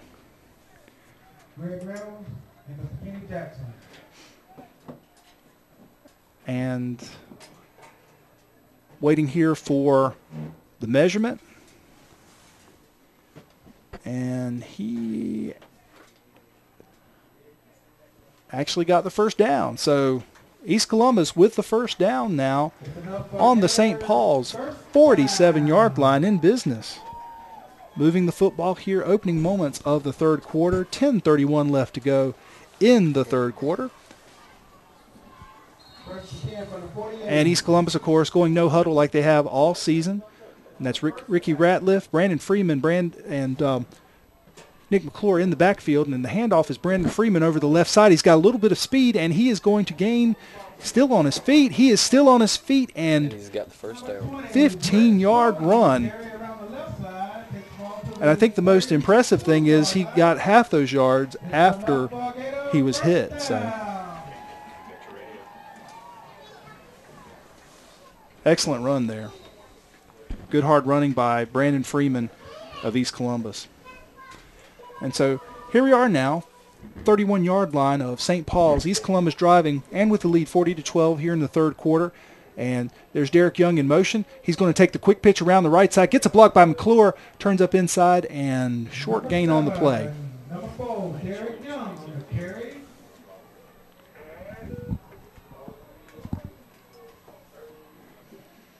And Ethan, that looks like that's going to bring up second and about 6 on that play. And here we are, Ratliff waiting for the call in. And he's got Brandon Freeman and McClure in the backfield. Derek Young split out far to the right. And Ratliff waiting for the snap out of the shotgun. There's Young in motion, and it's taken by Freeman. He's going to break a tackle and get taken down close to the line of scrimmage. Number 20, Brick Spalding, no gain on the play.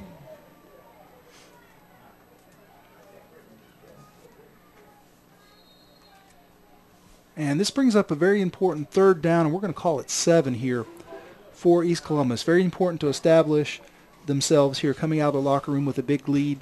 And let's see what happens here now with Ricky Ratliff, Brandon Freeman, and number 34, Nick McClure in the backfield. There's Derek Young in motion. There's the snap, and it's the handoff. No, it's a fake there. Ratliff keeps it. He goes around left end, and he is close to a first down. I think he's going to be a little bit short. 12, Hickley Ratliff on the keeper.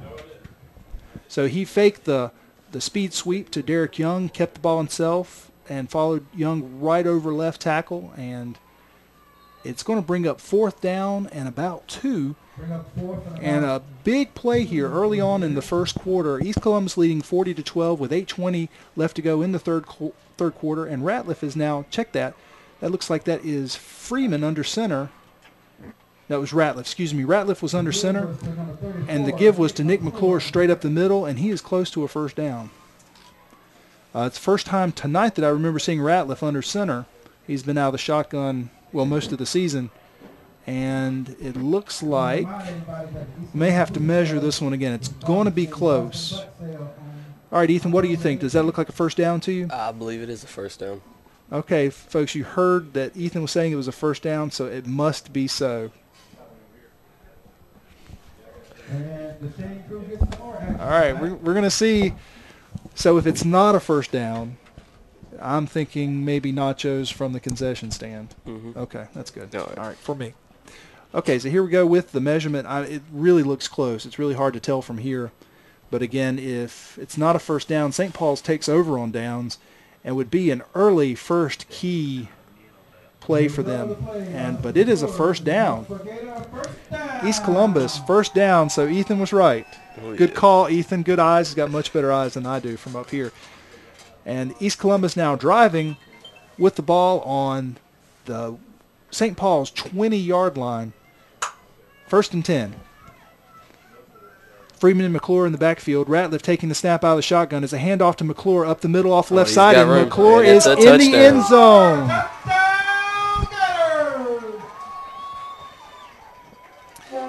And that was a run right up the middle off center and left guard. Excellent blocking on that side of the line.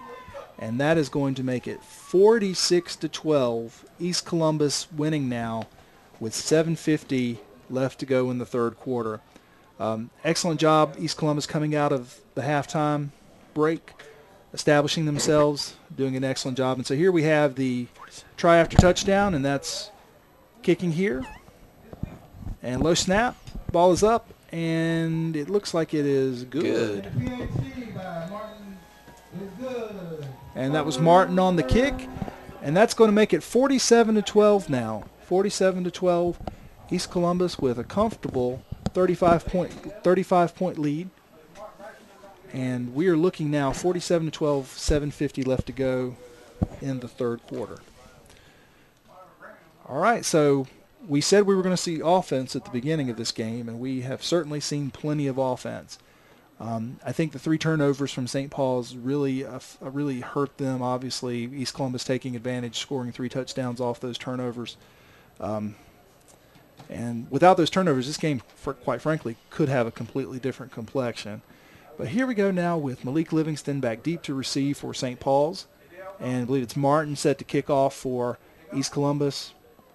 And we've seen a lot of short, low kickoffs from both teams. As a matter of fact, from St. Paul's, they typically don't even use a tee. They place the ball flat on the ground and try to kick it as hard. And, of course, the hope is you hit it off with somebody and you're able to recover it. So see what happens here. Again, Livingston back deep to receive for St. Paul's. And it's a squib kick once again, and it's hit, and it's on the ground. And number 10, that is Xavier Downing for St. Paul's, fell on the football and was almost recovered by East Columbus. So St. Paul's now in business, trailing 47-12 East Columbus. In the lead, they have the football, St. Paul's does, on their own 34-yard line. 1st and 10 now, with Kane Banner and Sean Williams in the backfield, once again running an offense much like East Columbus.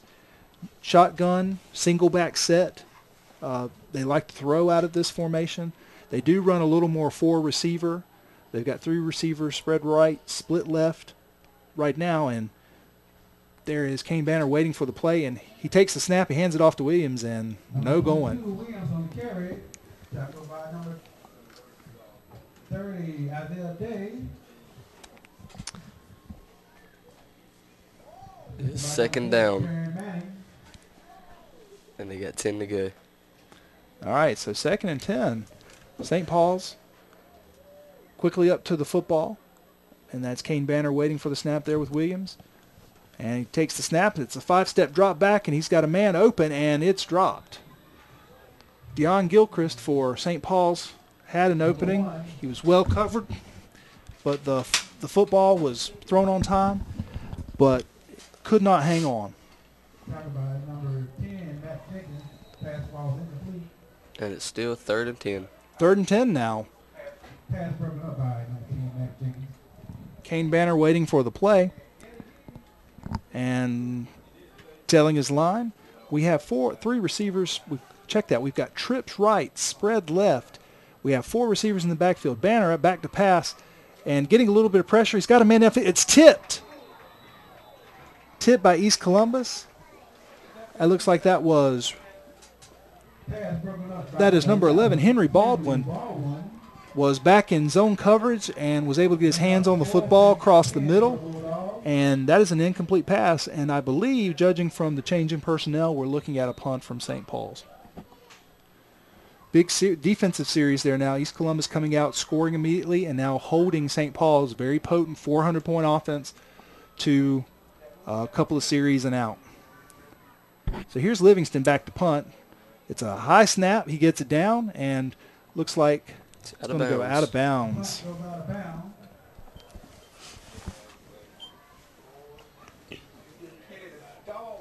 And that's going to be the 39-yard line. East Columbus will take over on their own 39-yard line, leading now 47-12 over the St. Paul's Bulldogs. 7 minutes left to go now in the 3rd quarter.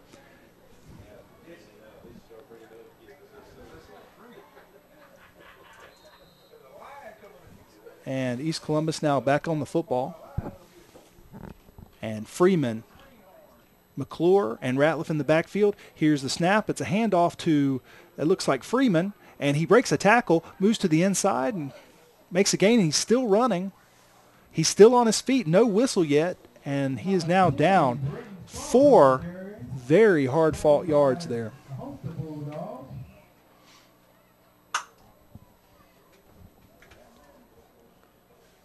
It is 2nd down. Second and about 6 for the Gators. All right, 2nd now and 6 for East Columbus with the ball on their own 44-yard line. Freeman, McClure, and now Ricky Ratliff at quarterback, waiting for the snap. Got one man split to the left, and here's a handoff to Nick McClure. He goes over left side. He's got a block. It's 1st down. And a 1st down by East Columbus. Nick McClure with a 7-yard run.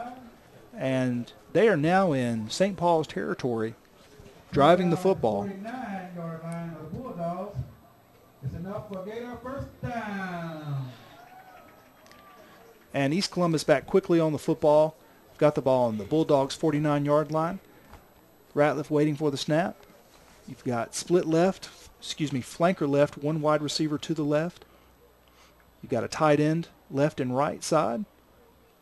And it looks as though East Columbus might be working the clock just a little bit. They're taking their time. Pace is slowed down a little bit. And there's a handoff to Freeman. He's up the middle. He's got a little bit of room, and he takes the ball down for close to a 7-yard gain. So it's 2nd and 7. 42-yard line. And the score is still 47-12.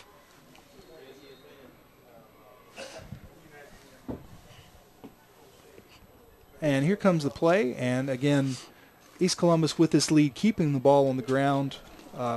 Coach Cassell is really working the clock. Each play is taking a lot longer than it typically does. East Columbus taking their time. They're running out of 2 tight ends, which is something we haven't seen a lot of. They've got 2 backs in the backfield. Still out of the shotgun, though. Here's the snap. It's a high snap, and it's given, and it's fumbled, and it's recovered by the Bulldogs. High shotgun snap. It was a high snap. Ratliff bobbled it, got it in Freeman's hands, but barely, and then it looked like the ball was dropped. So I believe that is their first fumble of the game. I believe so.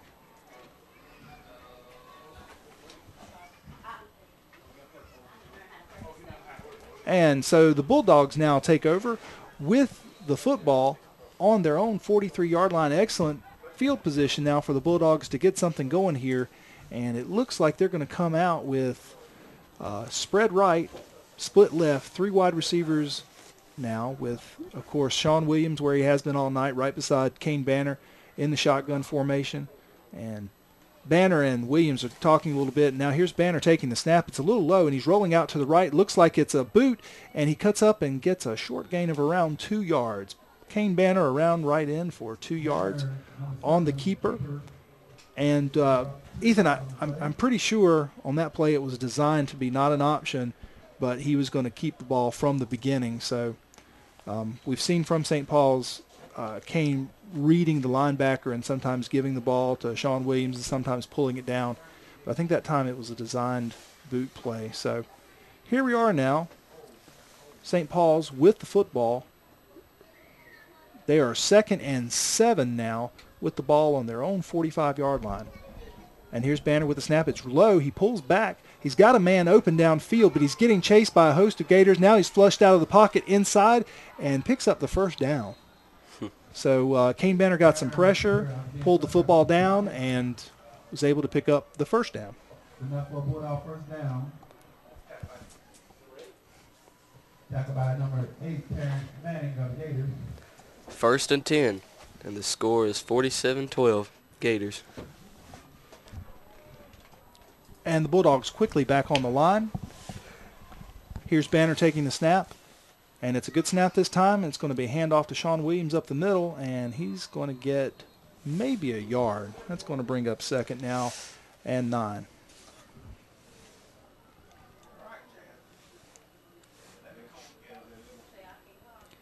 Got a couple of scores for you. At the end of 3rd, we have East Bladen 28, South Columbus 0, and we have West Columbus and South Robinson tied at the end of 3. And now St. Paul's on the football. Banner waiting for the snap. It's a little bit low. He's back to pass. He's got a man open in the slant, and it is almost intercepted. It was a little bit high there for Malik Livingston, and East Columbus was back in zone defense and almost picked that off. All right, so brings up now 3rd and 9 for the Bulldogs. And it looks like we have a flag down. Flag down on the play. And having a conversation with St. Paul, so we've got to assume it's on the Gators here, waiting for the call from the official. And number 66 is like he's hurt. Looks He's like limping off the field. Unsportsmanlike conduct against St. Paul's. So that's going to back it up 15. And I think what the official was doing in that case is he was actually talking to the player with the penalty, and it's a good job by the officials to again remind the players this is a game about their sportsmanship, and good job by the officials to make note of that and to talk to the players, not just throw the flag. So here we are now, 3rd, and I'm just going to call it 25 because it's a lot. But St. Paul's with a long way to go for the first down. They are now back inside their own territory on the 41-yard line and trailing 47-12. East Columbus leading 47-12. And now Kane Banner, quarterback for St. Paul's, waiting for the snap. Here's the snap, and it's a drop back by Banner. He's got a man open. He dumps it off there to number 25, Javon Crawford. But it's a little low, and it's incomplete, and that's going to bring up 4th down now for St. Paul's. And we got to change of personnel. So I am thinking that they're going to at least line up to punt.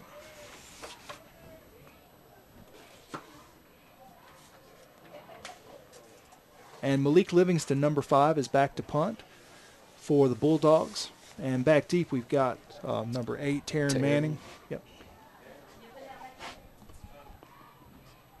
High snap, and Livingston has to chase it down. It's a low kick, and it takes a good bounce. But Malik Livingston did an excellent job of corralling that one. He almost had to back up 3 or 4 steps to get underneath it. So East Columbus now with the football and on their own 32-yard line, in control, 47-12, with 2:46 left in the third quarter.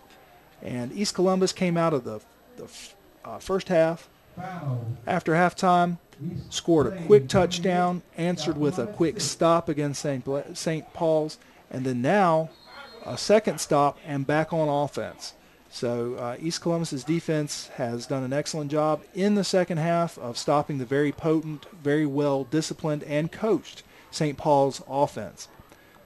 So here's Ratliff once again and taking the snap. And that's going to be a handoff now to Greg Melvin. He gets around the outside. He's got some room. He's at the 40, the 30, the 20, and brought down at the 15-yard line. Excellent effort by St. Paul's. That is number 10, Xavier Downing. Did not give up on the play, chased it down, and just got a shoestring.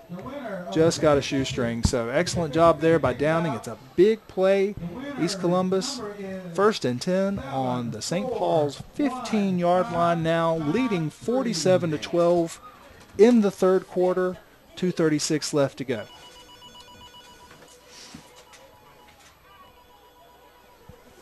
And we do have a final, East Bladen over South Columbus. This is a final 28-6. 28-6, that's a final, East Bladen over South Columbus. Ratliff on the keeper up the middle. So he's brought down on the 10.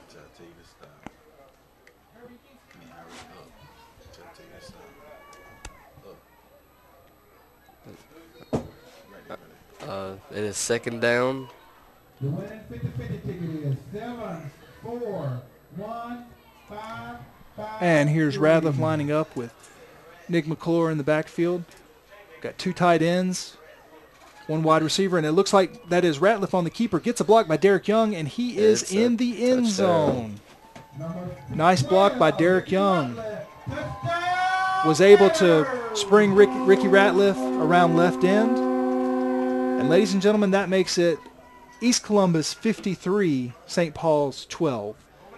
With 1:51 left to go here now in the third quarter. If you have the winning ticket, come to the press box.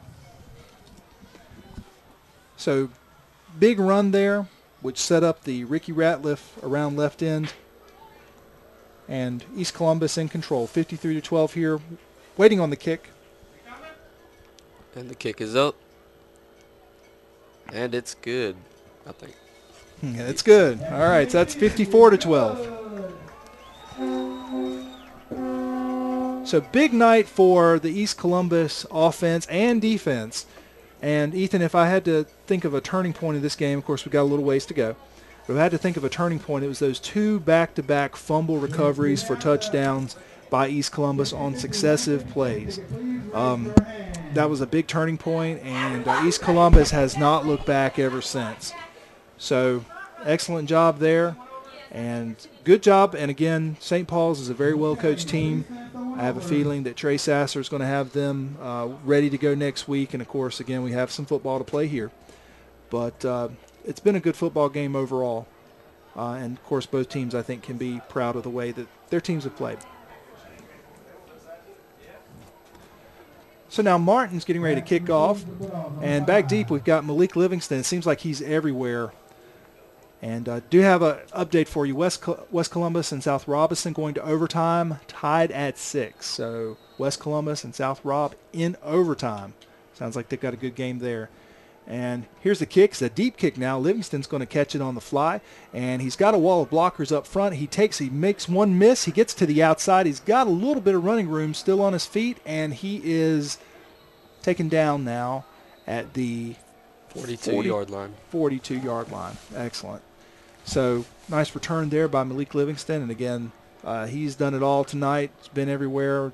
Definitely an asset to St. Paul's, and finally got a chance to return one on the kickoff, and returns it up close to midfield now, 42-yard line. St. Paul's takes over 1st and 10 for St. Paul's on their own 42-yard line, trailing now 54-12 in the third quarter.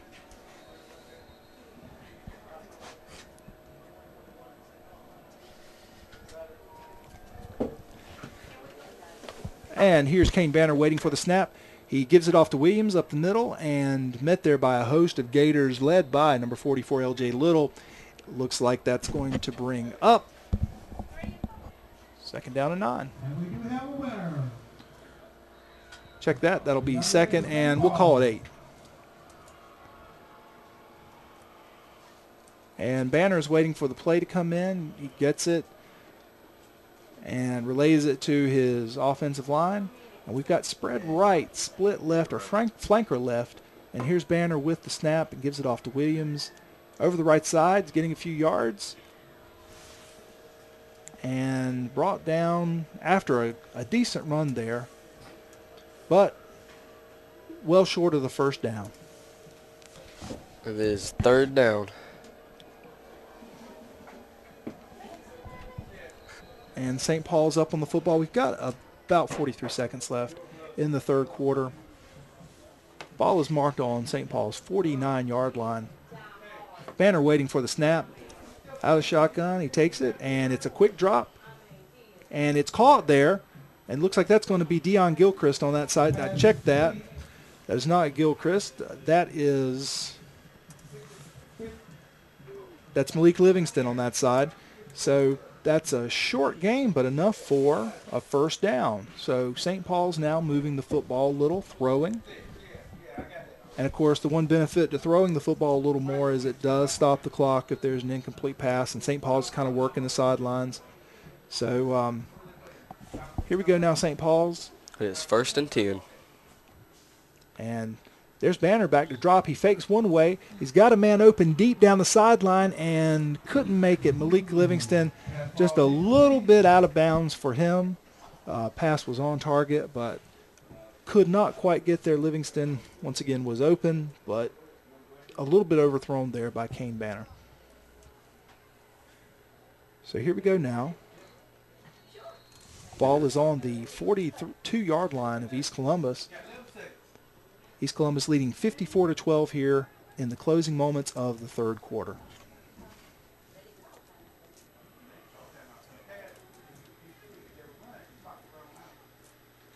And here's the snap, handoff to Williams. Up the middle.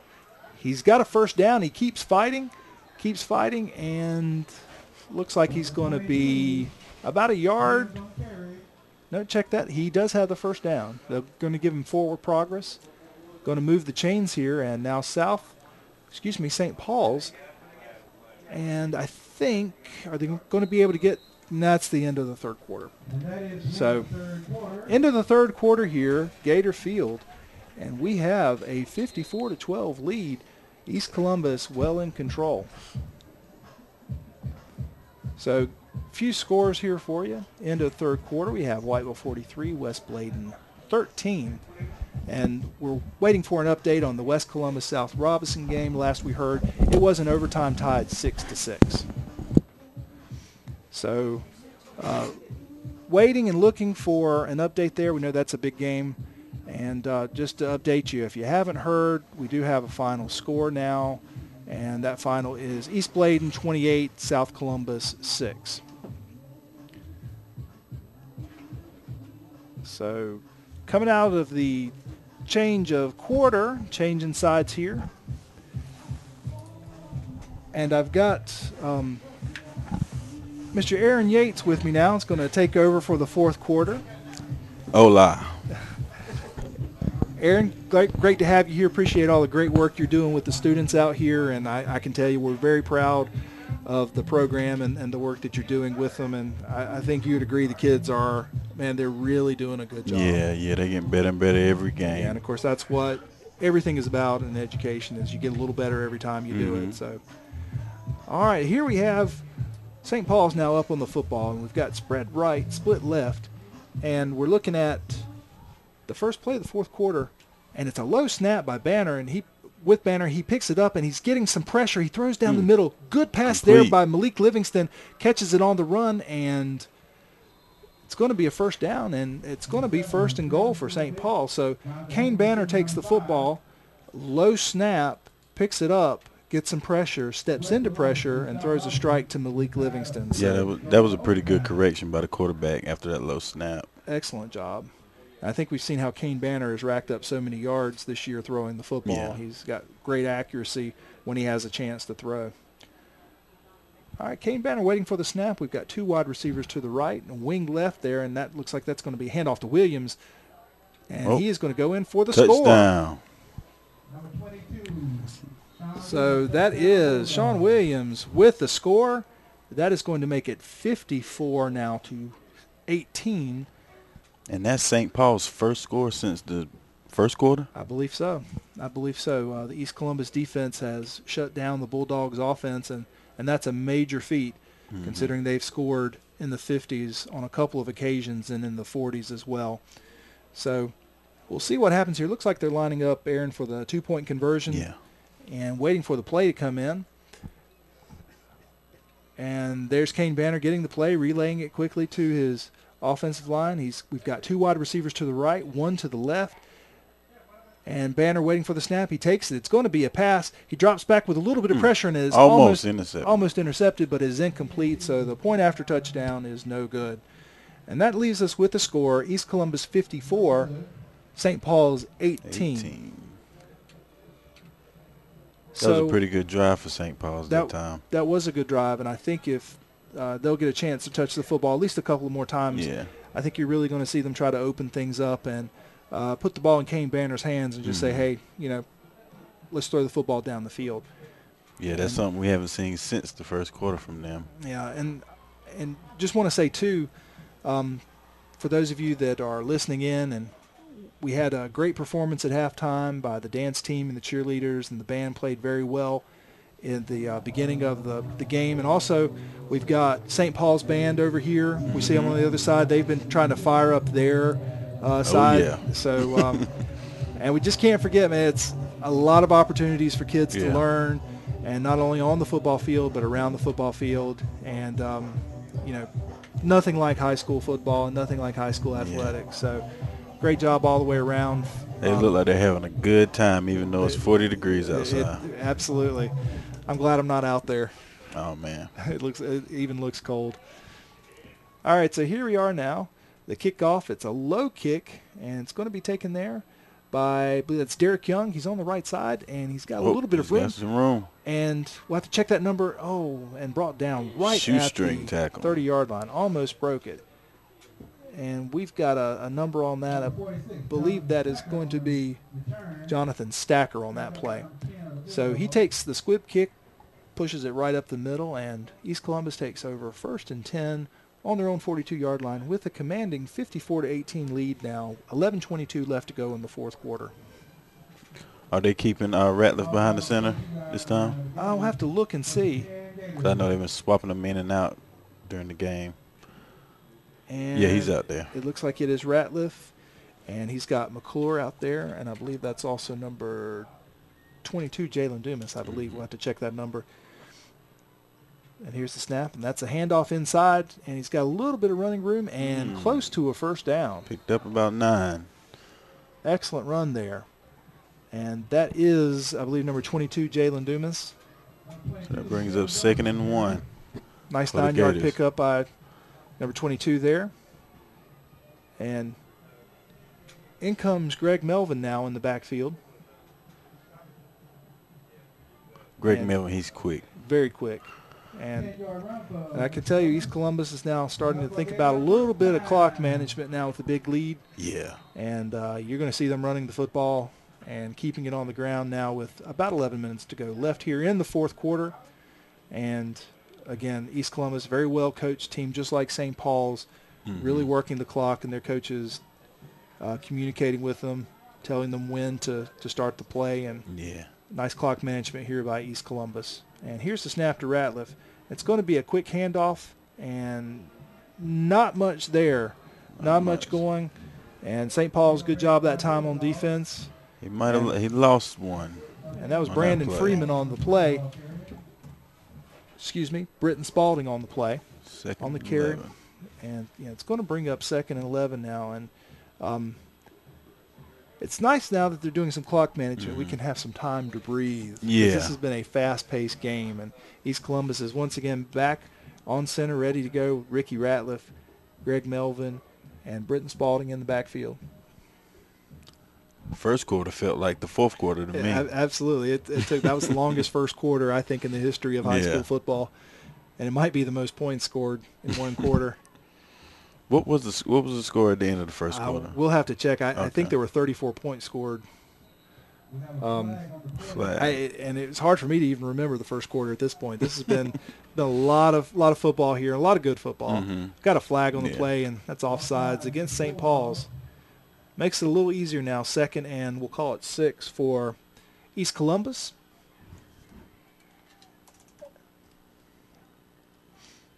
And we are still waiting on South Robinson, West Columbus score. Of course, we'll be at West Columbus next week. Okay. Bring you the game. And that's against Red Springs? I believe so. Yes. Be a good game. We watched them last week. They were a pretty good team. Excellent team. A lot like the teams that we've seen, that just their quarterback is more of a pocket passer. Yeah. But very accurate, very accurate. Here's Ratliff waiting for the snap, and it is a quick handoff. No, it's a pitch, Option. and the ball's on Fumble. the ground, and it was recovered by Okay, Greg picked Melvin. it up. It was a fake to this side, off tackle, and then an option, and the pitch to Greg Melvin was a little difficult to handle. Ball's on the ground, but he does recover, but it does bring up 3rd down. Yeah, that option play, that's a very scary play, especially when that end comes crashing down to the quarterback. Yeah, Pitch it to take that hit. Yep, and sometimes quarterbacks like to pitch it a little early when they see that end crashing down. All right, Ratliff back in the shotgun, waiting on his coach to tell him when he's got enough time taken off the clock, but not enough time to draw a delay of game.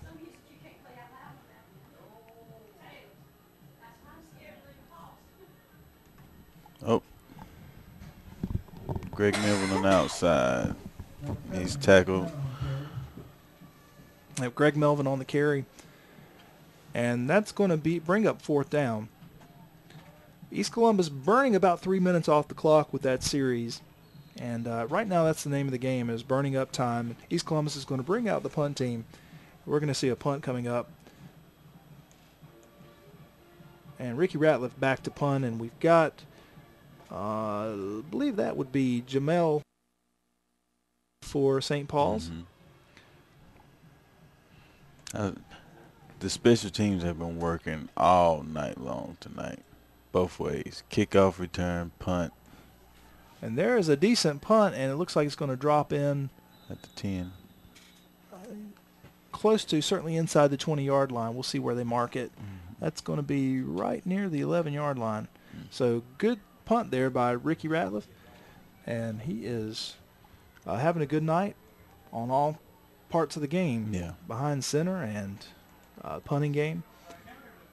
So St. Paul's now in business, 89 yards away from a score, trailing East Columbus 54-18. And East Columbus, if you're just joining us here at WZCO and WZCO.org, we had 2 back-to-back fumble returns for touchdowns by East Columbus that St. Paul's has never recovered from. Yeah. And that set the tone, and East Columbus has been able to move the football and stop St. Paul's pretty much the entire game. Ooh, nice hit by number 44 for East. And that is L.J. Little there, L.J. Little. who's had a good night playing defense there. And so winding down to 7:30 left in the fourth quarter, East Columbus up 54-18 once again, and St. Paul's with the football on their own 11-yard line, 12-yard line. 12. Check that. And so there's Banner waiting for the snap out of the shotgun. Takes the snap. It's a fake handoff. He keeps it up the middle and is brought down almost immediately after a short gain. And it looks like there was a fumble on the play. Was it a strip or a fumble? We're waiting for a call. It is a touchdown. Touchdown. They changed quarterbacks that play. I believe they did. We couldn't see exactly what Yeah. happened, but Henry Baldwin either stripped or picked up the football to give East Columbus their third fumble return for a touchdown tonight. East Columbus High School with 3 fumble returns for touchdowns against the St. Paul Bulldogs, now with a 60-18 lead with 7 minutes and 8 seconds left to go in the fourth quarter. We'll have to look at that on replay. We couldn't exactly see what happened, but it was it looked like it may have been a strip. I didn't see the ball on the ground. And here's Martin getting ready to punt. The point after. Low snap, and it's blocked. Blocked. Number 34, We can't advance. Damian McMillan came through and blocked that one cleanly. So good job there by McMillan and the St. Paul's defense. Yeah, I think that was a strip that time because the refs didn't even know what was going on. Yeah, it's interesting because the referee was looking at the side judge, and they were trying to figure out exactly what happened. It was kind of a bang-bang play, and they kind of looked at each other and conferred for just a split second, and then the arms went up, and we have our third fumble return for a touchdown. I'll tell you what, if it was a strip, that takes a lot of strength to reach in there and grab that ball away from somebody that's trying to protect it. Okay, so still waiting, folks, on that West Columbus South Robinson score. They were in overtime, tied 6-6. Very important game for West Columbus.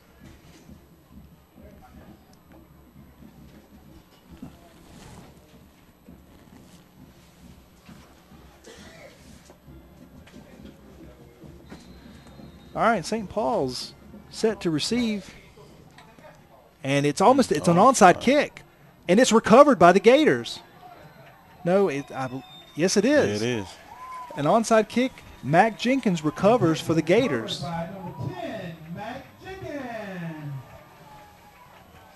So I don't know if that was intended, and I see some conferring going on with coaches and the kicker. It could have just as easily been a missed kick. They've been squibbing all night, and it seemed like that was a short squib. But East Columbus recovers, leading now 60-18 with the ball on the St. Paul's 39-yard line. South Robinson 12, West Columbus 12, double overtime. And we just received word. You probably heard that on the announcement. 12-12 overtime. South Robinson, West Columbus all tied up. So good game there down in Roland. And fake handoff. Ratliff keeping. Yep. Ratliff over left side. And looks like a pickup about 7 there. Flag on the play. Looks as if it's going to be unsportsmanlike conduct We have a flag on the on play. St. Paul's. There was a little tussle at the end of that play. And Aaron, I do want to mention something. I realized we're actually going to see St. Paul's and West Columbus next week. Yeah, we will. So we'll have Red Springs coming up on the 26th. Oh, the 26th. So we'll be back to see St. Paul's at West Columbus.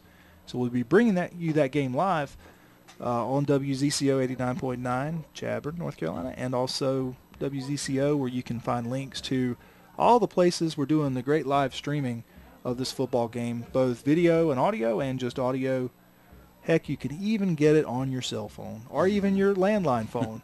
Personal foul against the Yep, Bulldogs. got a personal foul against St. Paul's, and that's going to march the ball on down the field, give East Columbus a first down, and now with 60-18 lead now, East Columbus, 6:50 left to go in the fourth quarter. Definitely going to be looking at running some clock here.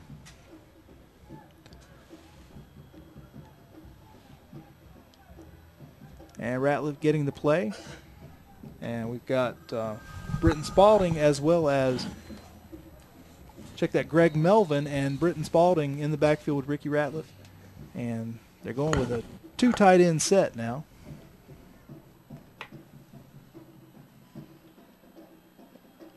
And Running off a little clock. running off clock, and there's Ratliff waiting for Coach Cassell's signal to begin the play. And again, good clock management by Coach Cassell. And here is the snap, and it's a handoff now to Britton Spalding. He's looking for a little bit of running room, and he's not going to find it. No gain. No gain on the play. And that's number 44, Gabriel Washington, there on the tackle. Good job there by the right side of the St. Paul's defense.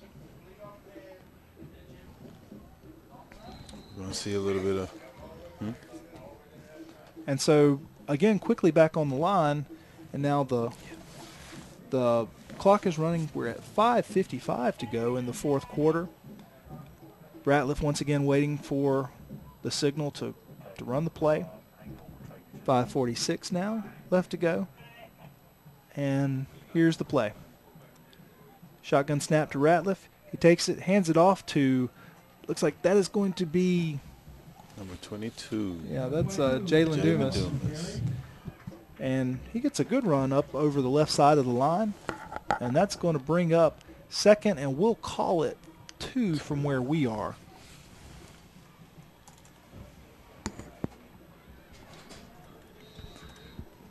And now with 5:15 left to go in the fourth quarter, East Columbus leading 60 to 18. That is 6-0 to 1-8.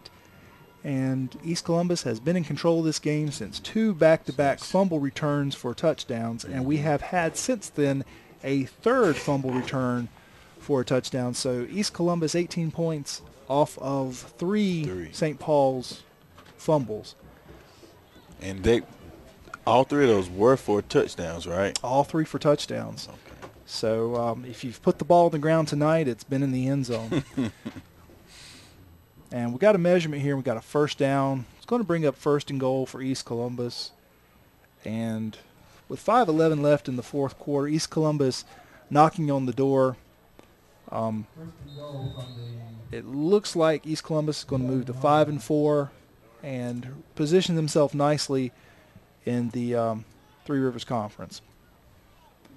So here's Ratliff waiting for clock to wind down a few ticks. And he's got Britton Spalding with him and Jalen Dumas.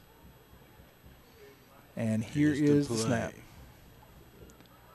And it's Britton Spalding over the right side and picks up maybe a yard or 2. Going to bring up 2nd and goal. Made at the line by number 34, Damian McMillan. So, Aaron, when you think about the game, what strikes you the most about this game for East Columbus? Oh, man, what strikes me the most was it seems like last week they got down because Red Springs jumped out on them with a 2-touchdown lead, and it seems like they couldn't come back from that. But tonight, since they jumped out on St. Paul's, it looks like they kept their momentum on throughout the whole game. Yeah, and I would definitely agree. They came out swinging, they came out fighting, and played well on both sides of the football in the first quarter, and that set them up for the rest of the game. Looks like we got Britton Spalding right there in the middle, and that's going to bring up 3rd and goal.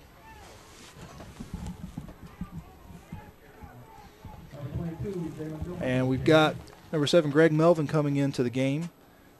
He's going to tap number 22, Jalen Dumas, and he's going to come off for a well-deserved rest. So we're going to have Spalding and Melvin in the backfield with Ricky Ratliff getting the call and walking it in.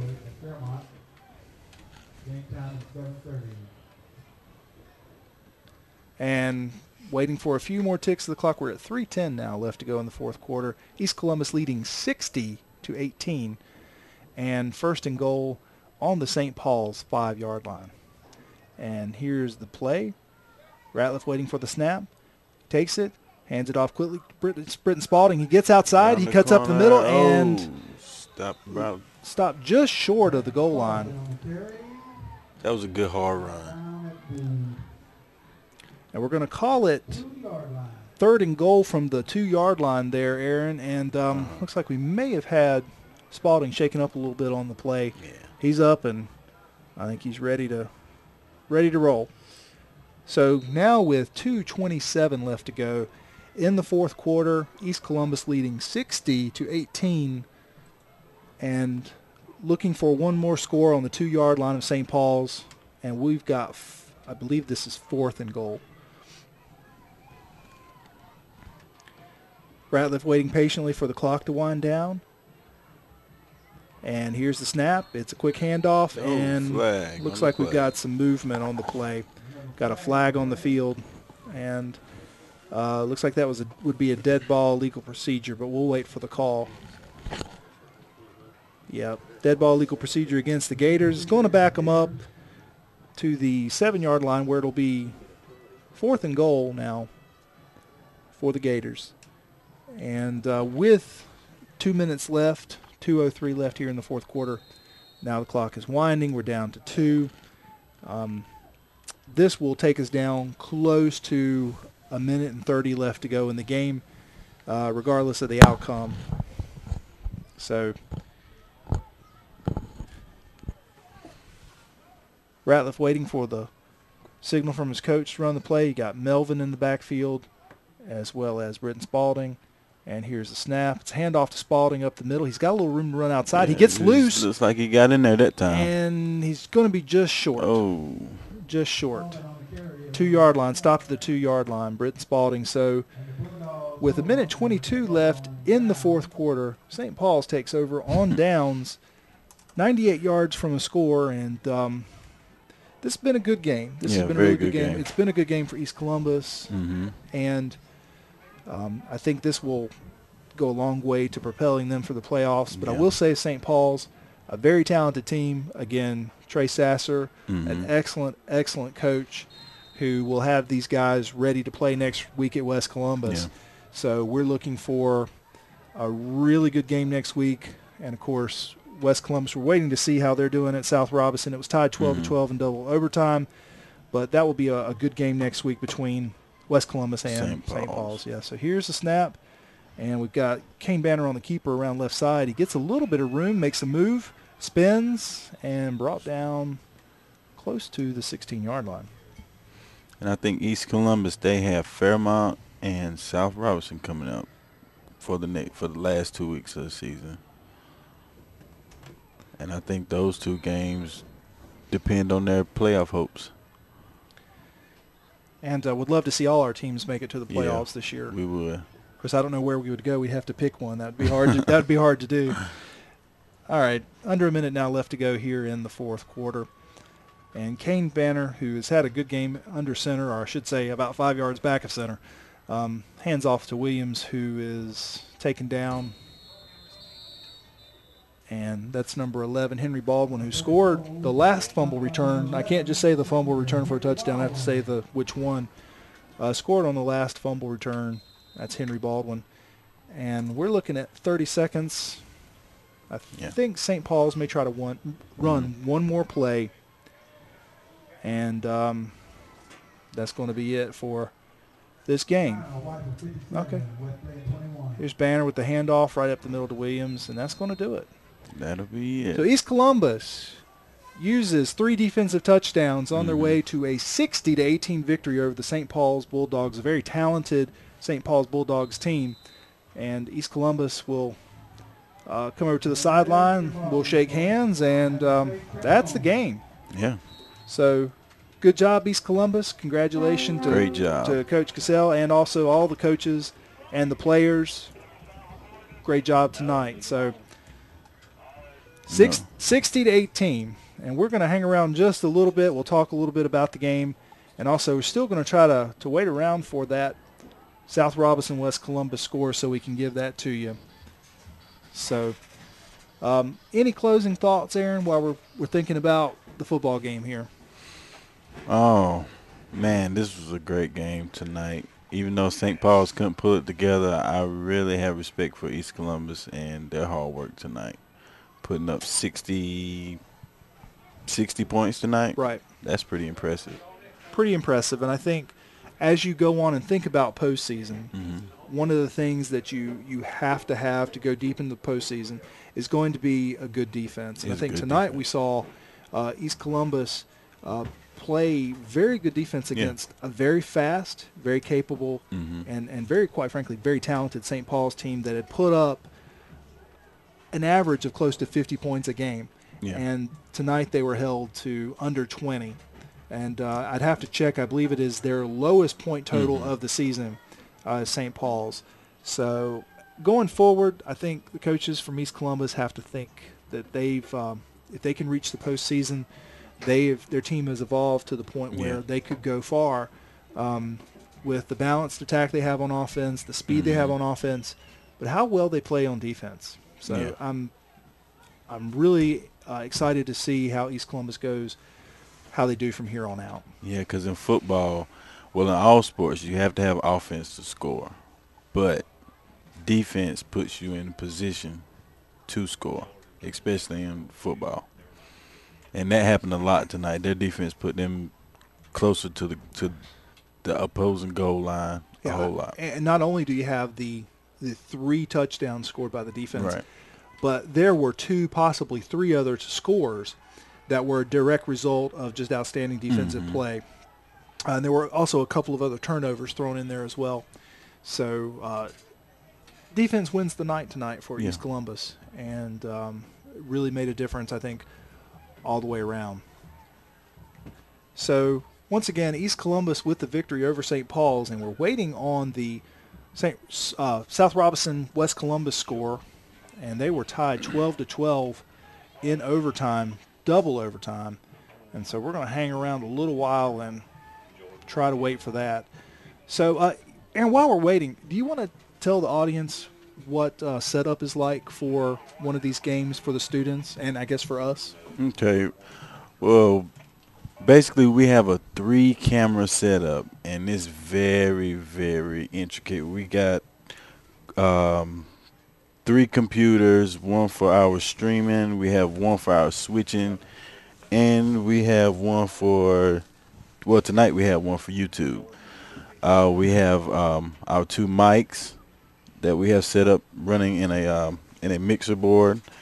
And all those things have to be set up and plugged in before the game, and it takes us a while to do that. I think we have more cable up here than AT&T laid in Manhattan. Yeah, I believe so. There's a lot of cable. Talk to us about where the cameras are situated, because I think some people might be interested about what the viewpoints are, and then how we get the signal from the cameras all the way up here in the booth. Well, we have 2 cameras on. We have 2 on the field that are placed about 10-yard line, and we have 1 on top of the press box. Those 2, the one that's up top is our primary camera. It gets the aerial footage, and that's the one that we see the most. And the ones on the field get the action, and we switch to those as secondaries. But the way they're set up by Ethernet. And what are those boxes called? They're called Balins, so they convert Balins. the signal, yeah. Yeah, and they send the signal up here to our switcher, and the switcher outputs that footage to our streaming camera, and that's what you get at home when you're watching it. And so if you go to WZCO.org, you can actually see some photos of our setup and some of the students in action. But the portable switcher that we have is something that really adds a lot of benefit to what we're doing, because we can actually switch between up to 6 cameras. Yeah. So, certainly added a lot of enjoyment. I think more importantly is giving the students a really authentic experience for broadcasting a game. Hey, Aaron, I got a final for us now. Whiteville 57, West Bladen 21. So the Wolfpack taking care of West Bladen tonight. Okay. And again, we're still waiting for West Columbus and South Robinson. They're tied 12-12 in double overtime. I think about some of the games I've seen in college recently. I think it was the West Virginia Baylor game. I looked at the score and I said that must have been 6 overtimes, and I think it was regulation, and it was 70-64 or something insane like that. So, certainly games can go on indefinitely. I know their defensive coaches were having a fit after that game. I think so. I think it'd be hard to score 70 points in a college football game. Telling you. If there wasn't a defense on the field, it would be hard to score that. So I think there are also, now with the college football season, we're starting to see, some matchups really come into play. Mm-hmm. And now that the BCS standings, I think, come out this week, I believe. Yeah, this week. College football is starting to get interesting, Yeah. as they start playing down towards bowls. And I love bowl season for They college have a new football. bowl set up this year, don't they? I believe they do, yeah. Okay. But see, I don't like to watch the New Year's Day bowls. I like to watch the yeah. ones that happen like December 16th. Yeah. Because those are the kids Those are good that, ones. they're the ones out there that are just playing because they love the Mhm. game. There's a lot of really good football played in those early bowl games. So. Yeah. All right, still waiting now on a score. We've had some updates, but nothing since the 12-12 double overtime tie between West Columbus and South Robeson. And we're going to hang on for a couple more minutes, but we've got about 800 feet of cable that we got to roll up. And I have a feeling Coach Bracey is probably going to cut the lights off on us if we stay around too much later than 10:30 or so. So we may not be able to hang out with you much longer. I was thinking if West Columbus's game, if their overtime is anything like our first quarter, it might still be 12-12, second overtime. Yeah, I was getting scores at the end of the first quarter about third quarter scores. So I was like, that was definitely a long, long quarter. Yeah. Okay, South Robeson, we have a score. South Robeson over West Columbus 23-20 in triple overtime. So South Robeson winning at West Columbus 23-20 in triple overtime. So Yeah. next week we'll have West Columbus at St. Paul's, or St. Paul's at West Columbus, and we'll be bringing you that broadcast. And I certainly hope you tune in. And just closing thoughts, very proud of East Columbus tonight. And also thought St. Paul's played well, and I know that they'll bounce back next week and be ready for West Columbus. Looking forward to bringing you guys that game. And we really appreciate you being with us, supporting our programs, supporting our school Yes. system, and, of course, the main thing is supporting our students and our kids. And, Aaron, thank you for all the work you've done. Yeah, and thank you. For Mr. Hobbs and for Aaron Yates, my name's Kelly Jones, and this has been WZCO 89.9 and WZCO.org. East Columbus taking care of St. Paul's tonight by a score of 60-18. So good night for East Columbus, and we hope that you will have a good night.